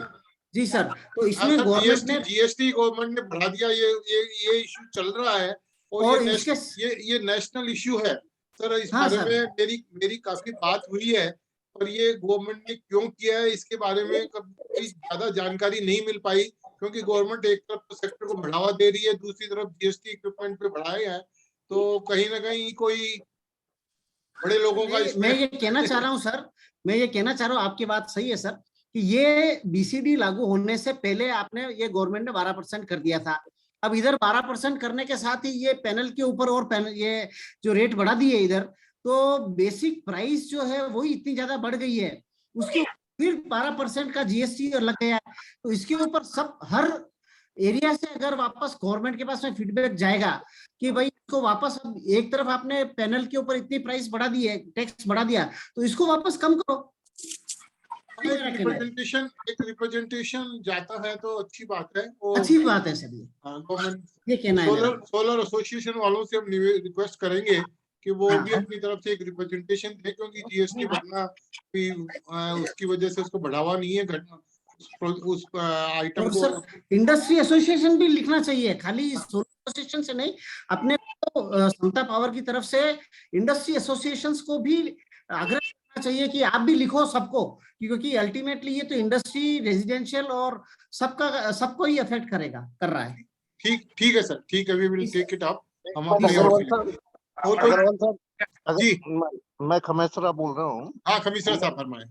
तिवारी जी से मेरे को एक क्वेश्चन पूछना है कि एमएनआरई ने अभी जो रिसेंट गाइडलाइन दी है उसके तहत तो डिस्कॉम को सब्सिडी देने का प्रावधान खत्म कर दिया है जी, उसके ऊपर इनका क्या व्यूज है, और ये अभी टेंडर करने की बात कर रहे हैं जी। तिवारी जी इसमें प्रकाश डालेंगे? सर इसमें क्या, देयर आर 2 रूट्स प्लांट लगाने के लिए। इन्होंने 2 रास्ते तय किए हैं। एक रास्ता ये रखा है कि जो वेंडर है वो कंज्यूमर किसी भी वेंडर से अपना सोलर प्लांट लगवा सकता है। उसमें प्लांट लगने के बाद जो कंप्लायंस जाएगी है ना, शुरू से ही उसमें उसको रजिस्टर करना पड़ेगा, और जो कंप्लायंस जाएगी उसके बाद सब्सिडी उसके कंज्यूमर के अकाउंट में आएगी। लेकिन जो डिस्कॉम के इम्प्लॉयड वेंडर है उसके थ्रू अगर वो काम कराता है तो उस केस में सब्सिडी जो है वो डिस्कॉम के थ्रू ही वेंडर को मिलेगी। वो सब्सिडी कंज्यूमर के अकाउंट में नहीं जाएगी सीधी, वो डिस्कॉम के पास आएगी, डिस्कॉम से ही वेंडर को मिलेगी, जैसा अभी आरआरएसएल की पिछले टेंडर में चल रहा था। तिवारी जी, इसमें कोई टाइम लिमिट है क्या, कितने दिन में सब्सिडी मिल जाएगी? सर ऐसा कुछ तो लिमिट तो कुछ नहीं है, लेकिन जैसे जैसे कंप्लायंस आती जाती है और अपन लोग क्लेम करते जाते हैं, क्लेम के बाद ही वहां से सब्सिडी आती है। क्लेम के बाद करीबन महीना पर लग जाता है उनको सब्सिडी इशू करने में। तो मैं ये कह रहा हूँ कि डिस्कॉम के वेंडर से काम क्यों करवाएगा आदमी, जब एमएनआरई ने अपनी वेंडर लिस्ट निकाल दी है और डायरेक्टली वो सब्सिडाइज कर रहे हैं, तो आपके डिस्कॉम के वेंडर के पास क्यों जाएगा आदमी? वो देखते से रेट आने के बाद मालूम पड़ेगा अभी वेंडर्स का हमारा क्या रेट रहता है, तो इनके जो वेंडर होंगे उनके क्या रेट है उस पर डिपेंड करेगा। एक तरह का एक कंपटीशन का मार्केट जो है ना वो क्रिएट हो जाएगा इस चीज से, कि जब एमएनआरई खुद ही टेंडर करवा रही और उधर से जो है आपको डायरेक्ट भी रूट दे रही है, इसका मतलब कुछ तो तिवारी साहब, मैं ये भी जानना चाहता हूँ कि जो ALMM इशू है, approved list of model manufacturers, वो भी अपने इसमें सोलर रूफटॉप वगैरह में मैटर करता है क्या? वो तो अभी डेट एक्सटेंड हो गई है सर, अभी तो सितंबर तक एक्सटेंड कर दिया उसको। अच्छा। सर मैं बोलूं? हाँ बताएं सर। सर दीपक नंदवाना। हाँ दीपक जी। सर आप जो अपन जो प्रैक्टिकल बात कर रहे हैं, थोड़ी लंबी बात होगी, थोड़ा सा मुझे माफ कीजिएगा। सर 3 रुपए 14 पैसे में डिस्कॉम हमसे बिजली खरीद रहा है। हेलो, आवाज आ रही है सर? हाँ, आवाज बीच में कट रही थी, बताइए।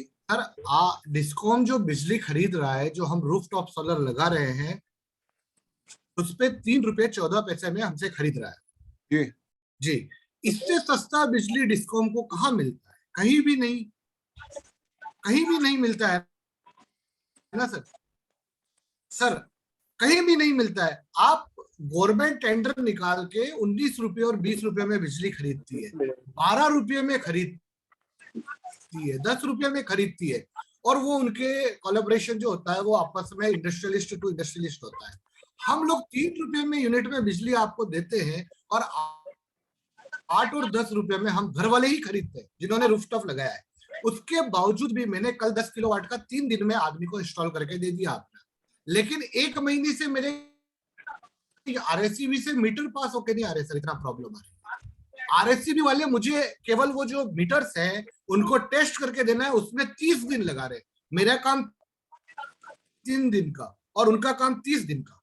और फिर बताओ कि सबसे सस्ता बिजली यदि कोई दे रहा है तो एक कंज्यूमर जो रूफटॉप पैनल लगा रहा है वो आपको दे रहा है, तो आपको उनको प्रायोरिटी देना चाहिए ना सर, कि आप हमारे बहुत अच्छे जिससे हम परचेज कर सकते हैं वो आदमी हो आप हमारे लिए। तो आपको इंडस्ट्री से ज्यादा आपको खुद को अप्रिसिएशन लेके और एक मोटिवेशनल निकालना चाहिए, और आरएससीबी को जिम्मेदारी लेनी चाहिए कि हम लोगों को अप्रोच करें और ज्यादा से ज्यादा लोगों को कहे कि आप लोग पैनल लगवाओ, ये लगवाओ, ताकि उनको सस्ती बिजली मिलेगी तो वो लोगों को सस्ती देंगे। तो सर जो जिम्मेदारी एक हम लोग जो हम तो चलो बिजनेस करते हैं, हम लोग जो वहां जा जाके चक्कर काट रहे हैं आरएससीबी में या डिस्कॉम में, वो चक्कर तो एक आईएन और जेईएन को काटने चाहिए, ताकि उनको आप लोग ज्यादा से ज्यादा सोलर लगाओ और वो लोग आके मार्केटिंग करें ताकि आपको सस्ती बिजली मिले। सर ये जो इश्यू है ये देखिए तिवारी जी के लेवल का भी नहीं है और समता पावर के लेवल का भी नहीं है। बिल्कुल ये इश्यूज कई बार हमने इश्यू रेज किया है कि भाई सोलर को क्यों नहीं प्रमोट किया जा रहा, पर उसमें मैंने उनको ये भी प्रपोज किया है अभी कि इसको भी आप टाइम ऑफ टैरिफ कर दीजिएगा। अब जो 3 रुपए 14 पैसे फिक्स कर रहे हो तो वो रेगुलेटर करता है, तो ये बिजली बोर्ड तो करता नहीं। तो मेरा आपकी बार सबमिशन ये रहेगा कि जब भी ये डिसाइड करेंगे कि जैसे अगर हम बिजली देते हैं और आप टाइम ऑफ टैरिफ लेते हो, जैसे अगर आप हमारी बिजली उस समय लेते हो जब आपकी टैरिफ हायर है कंज्यूमर से, इंडस्ट्री से या किसी से, वैसे आप हमसे भी बिजली के पैसे ज्यादा दीजिए, तो रेगुलेटर को क्या करना है। इसमें गवर्नमेंट भी ज्यादा इंटरफेयर नहीं करती है, उनका वो सबमिशन जरूर देती है और ये बात रेगुलेटर को करनी है। तो भी आप भी रेगुलेटर ऐसा तय करता है तो आप भी रेगुलेटर क्या पार्टिसिपेट करिए। हम लोग करते हैं, हम लोग ये वॉइस रेज करते हैं, आप भी लोग भी करेंगे, 10-20 लोग आएंगे तो आपकी वॉइस का मायने रखेगा। और जहां तक आपने मीटर का सवाल किया, और मैंने राइटिंग में सजेशन दिया है, SEJCC को भी दिया है और निवेदन भी किया है कि ये जो कंज्यूमर से मीटर लेने की प्रथा है इसको बंद करवाई जाए, चाहे ये सोलर कनेक्शन के लिए हो या खुद के पावर कनेक्शन के लिए हो, क्योंकि इसमें बहुत हैरेसमेंट होता है। और जब बिजली बोर्ड को ही मीटरिंग करनी है और दूसरे कंज्यूमर्स को क्यों परेशान किया जाता है। पर अभी तक एक डिसीजन इस पे किस कारण से नहीं हो पा रहा, मैं समझ नहीं पा रहा। हालांकि मेरे को अश्योरेंस दी थी कि इस पे देखा जाएगा, आइंदा से इस तरह का नहीं होगा, पर अभी सिस्टम में वो सुधार आया नहीं है। नहीं आया सर। सर 1 मिनट वापस मैं आपसे टाइम लूंगा सर। जैसे कुसुम योजना है जो बहुत अच्छी योजना है, लेकिन उसके बारे में भी पूरा टाइटल क्लियर नहीं है अभी। 10 बीघा 2 लाख स्क्वायर फीट जगह पे हम लोग 2 मेगावाट का प्लांट लगा सकते हैं, जो अप्रोक्सीमेट 10 बीघा जगह है, और उसमें 10,000 यूनिट पर डे का हम लोग पावर जनरेट कर सकते हैं। यदि 10,000 यूनिट भी पर डे का 10 बीघा में जनरेट होता है तो 3 रुपए के हिसाब से भी 30,000 रुपए का पर डे का पावर जनरेट होता है। जो कोई भी किसान, कोई भी एग्रीकल्चर वाला, कोई भी आदमी इतनी क्रॉप्स नहीं ले सकता है 10 बीघा जगह से कि 1 करोड़ रुपए का उसका जनरेशन होवे। तो सर इन योजनाओं को तो गवर्नमेंट को आगे आके प्रमोट करना चाहिए कि आपकी 10 बीघे कितनी ही जगह खाली पड़ी हुई है सर। और अभी उस कुसुम योजना के बारे में कोई जानकारी नहीं है। अभी 2-3 महीने पहले मुख्यमंत्री ने कोई और उसमें निकाला था, 3 रुपए 14 पैसे में भी आपको यूनिट में लोग तो देने को भी तैयार है, लेकिन फिर भी आपके ही डिपार्टमेंट वाले वहां जाके तो उनको खुद को ही कुछ पता नहीं क्या करना है क्या नहीं करना। आपकी बात मैं सही भी है। आप कुछ नहीं कर सकते हो सर, लेकिन आपके माध्यम से मैं भी एक स्टेज पे उठा रहा हूँ बात। नहीं, आपकी बात सही है। हम लोगों ने ऑलरेडी ये इशू रेज किया हुआ है, और जो मेन प्रॉब्लम कुसुम योजना की इम्प्लीमेंटेशन में आ रही थी वो फाइनेंस की आ रही थी, क्योंकि बैंक्स तो फाइनेंस दे नहीं रहे हैं। जो इन्होंने सेलेक्ट भी कर लिए हैं, जिन्होंने किराए पे जमीन देनी है वो भी तय हो गई है, ग्रिड्स भी तय हो गई, कहाँ कौन सी ग्रिड में कितनी यूनिट फीड हो सकती है, वो सारी बातें हैं। हम लोगों ने और भी इसका साथ में प्रपोजल बना के दिया है कि वहां पे मिनी मार्केट भी डेवलप किया जाए, जहां जहाँ पे आप कुसुम योजना लगा रहे हैं रूरल डेवलपमेंट करिए, इस तरह की हमने भी बना करके स्कीम दी है। अभी तक जब तक फाइनेंशियल, एक सबसे इम्पोर्टेंट इश्यू होता है फाइनेंस का, अब जब उन्होंने थर्ड पार्टी सुबोध अग्रवाल जी ने एग्री करवाया है बैंक से कि भाई आपको पैसा रूट थ्रू हमारे होगा, जो पेमेंट हमको करना होगा वो बैंक को उनको कर देंगे, तो इसमें थोड़ी तेजी आई है। और जिन्होंने खुद का फाइनेंस लगा के करना है वो प्रोजेक्ट आ रहे हैं, परंतु जो बैंक फाइनेंस से करने वाले हैं ज्यादातर 95% लोग ऐसे हैं जो बैंक फाइनेंस का वेट कर रहे हैं, उन लोगों का अभी इश्यू चल रहे हैं। और मेरे ख्याल से गवर्नमेंट भी बहुत सीरियस है और मेरे ख्याल से सोल्व होगा कुछ समय में।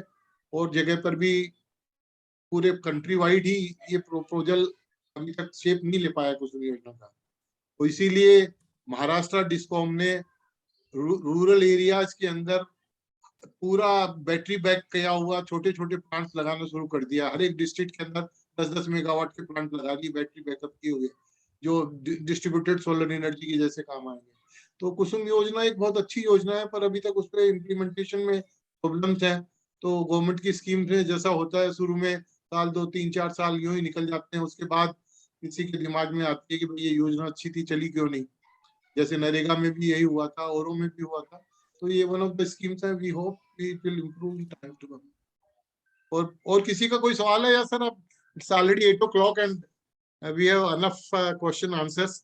अगर कोई और कुछ कहना चाहें या we will end up with, मैं अब हमारे समता पावर के जो कन्वीनर है राजस्थान अजमेर कोटा के, अभी हम लोगों ने कोटा और अजमेर में भी अपना एक ब्रांच की तरह कहिए या अपना स्कोप ऑफ वर्क कहिए शुरू किया है समता पावर ने। तो हमारे कोटा के जो कन्वीनर हैं आई के विजय साहब, वो उनको मैं आमंत्रित करता हूं कि वो अपने वोट ऑफ थैंक्स के लिए पधारें और आज का जो फंक्शन हुआ है, आज का जो अपने वेबिनार हुई है उसके बारे में 2 शब्द कहें। तो ये आई के विजय साहब,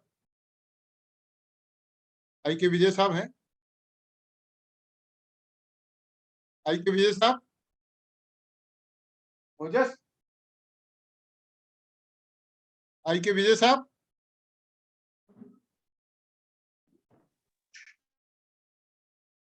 ओजस,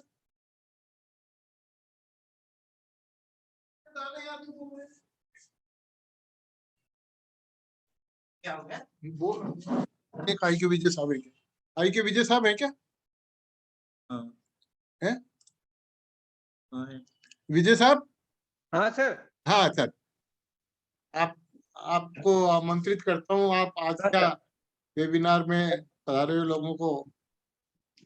सर, समता पावर द्वारा जो आज सोलर रूफटॉप एनर्जी पे जूम मीटिंग की, बहुत ही ज्ञानवर्धक रही और जितने वक्ता और सुनने वाले दोनों को जो क्रॉस क्वेश्चंस हैं, मेरा धन्यवाद के तो दोनों ही पात्र हैं, लेकिन मेरा एक सुझाव है कि ये जो आपने रिकॉर्डिंग की है ना, डिस्कॉम लेवल और गवर्नमेंट लेवल को जरूर जानी चाहिए हमारी इसके ऊपर के भी, जैसे कंज्यूमर्स की प्रॉब्लम क्या है और कॉन्ट्रैक्टर्स की प्रॉब्लम क्या है, और हम भी इसको एनकरेज करना चाहते हैं गवर्नमेंट की तरफ से। तो ये सारी समस्याएं सुनी, क्योंकि समय 7:30 रखा था, 8 बज गए, 38 से चालू हुआ था, 17 करीब रह गए।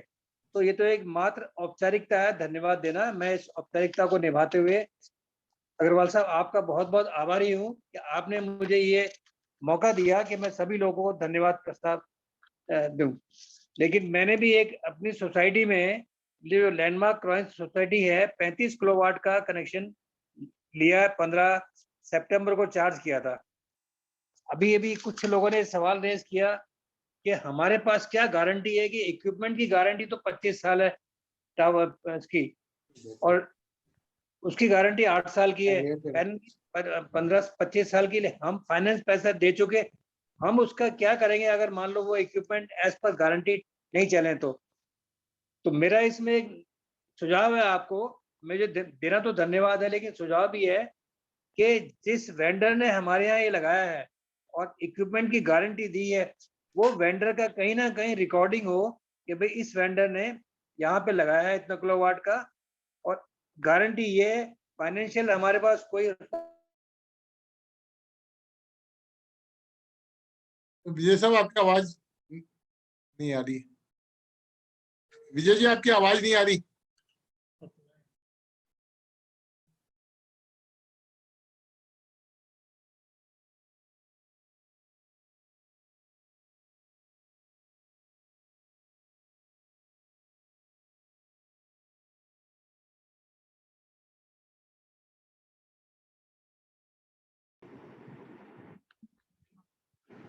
लगता है अग्रवाल साहब का कुछ बंद हो गया है नेट वेट।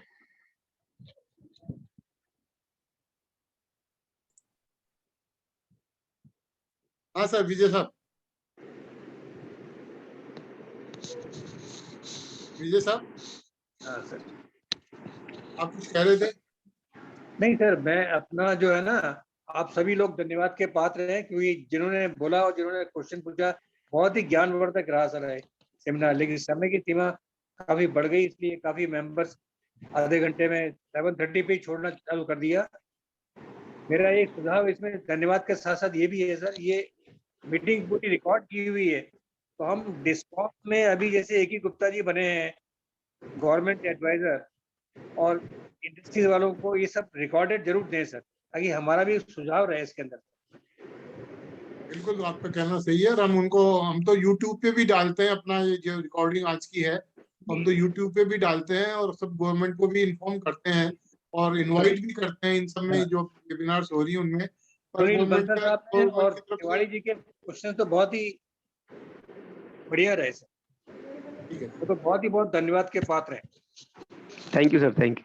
नमस्कार। आज का जो समय काफी बढ़ा जा चुका है और मैं एक बार आप सभी का बहुत हृदय से धन्यवाद देता हूं। और अब आज की मीटिंग समाप्ति की ओर है और आप सबका धन्यवाद, बहुत बहुत धन्यवाद। मीटिंग समाप्त की जा रही है। Thank you sir, thank you sir, धन्यवाद।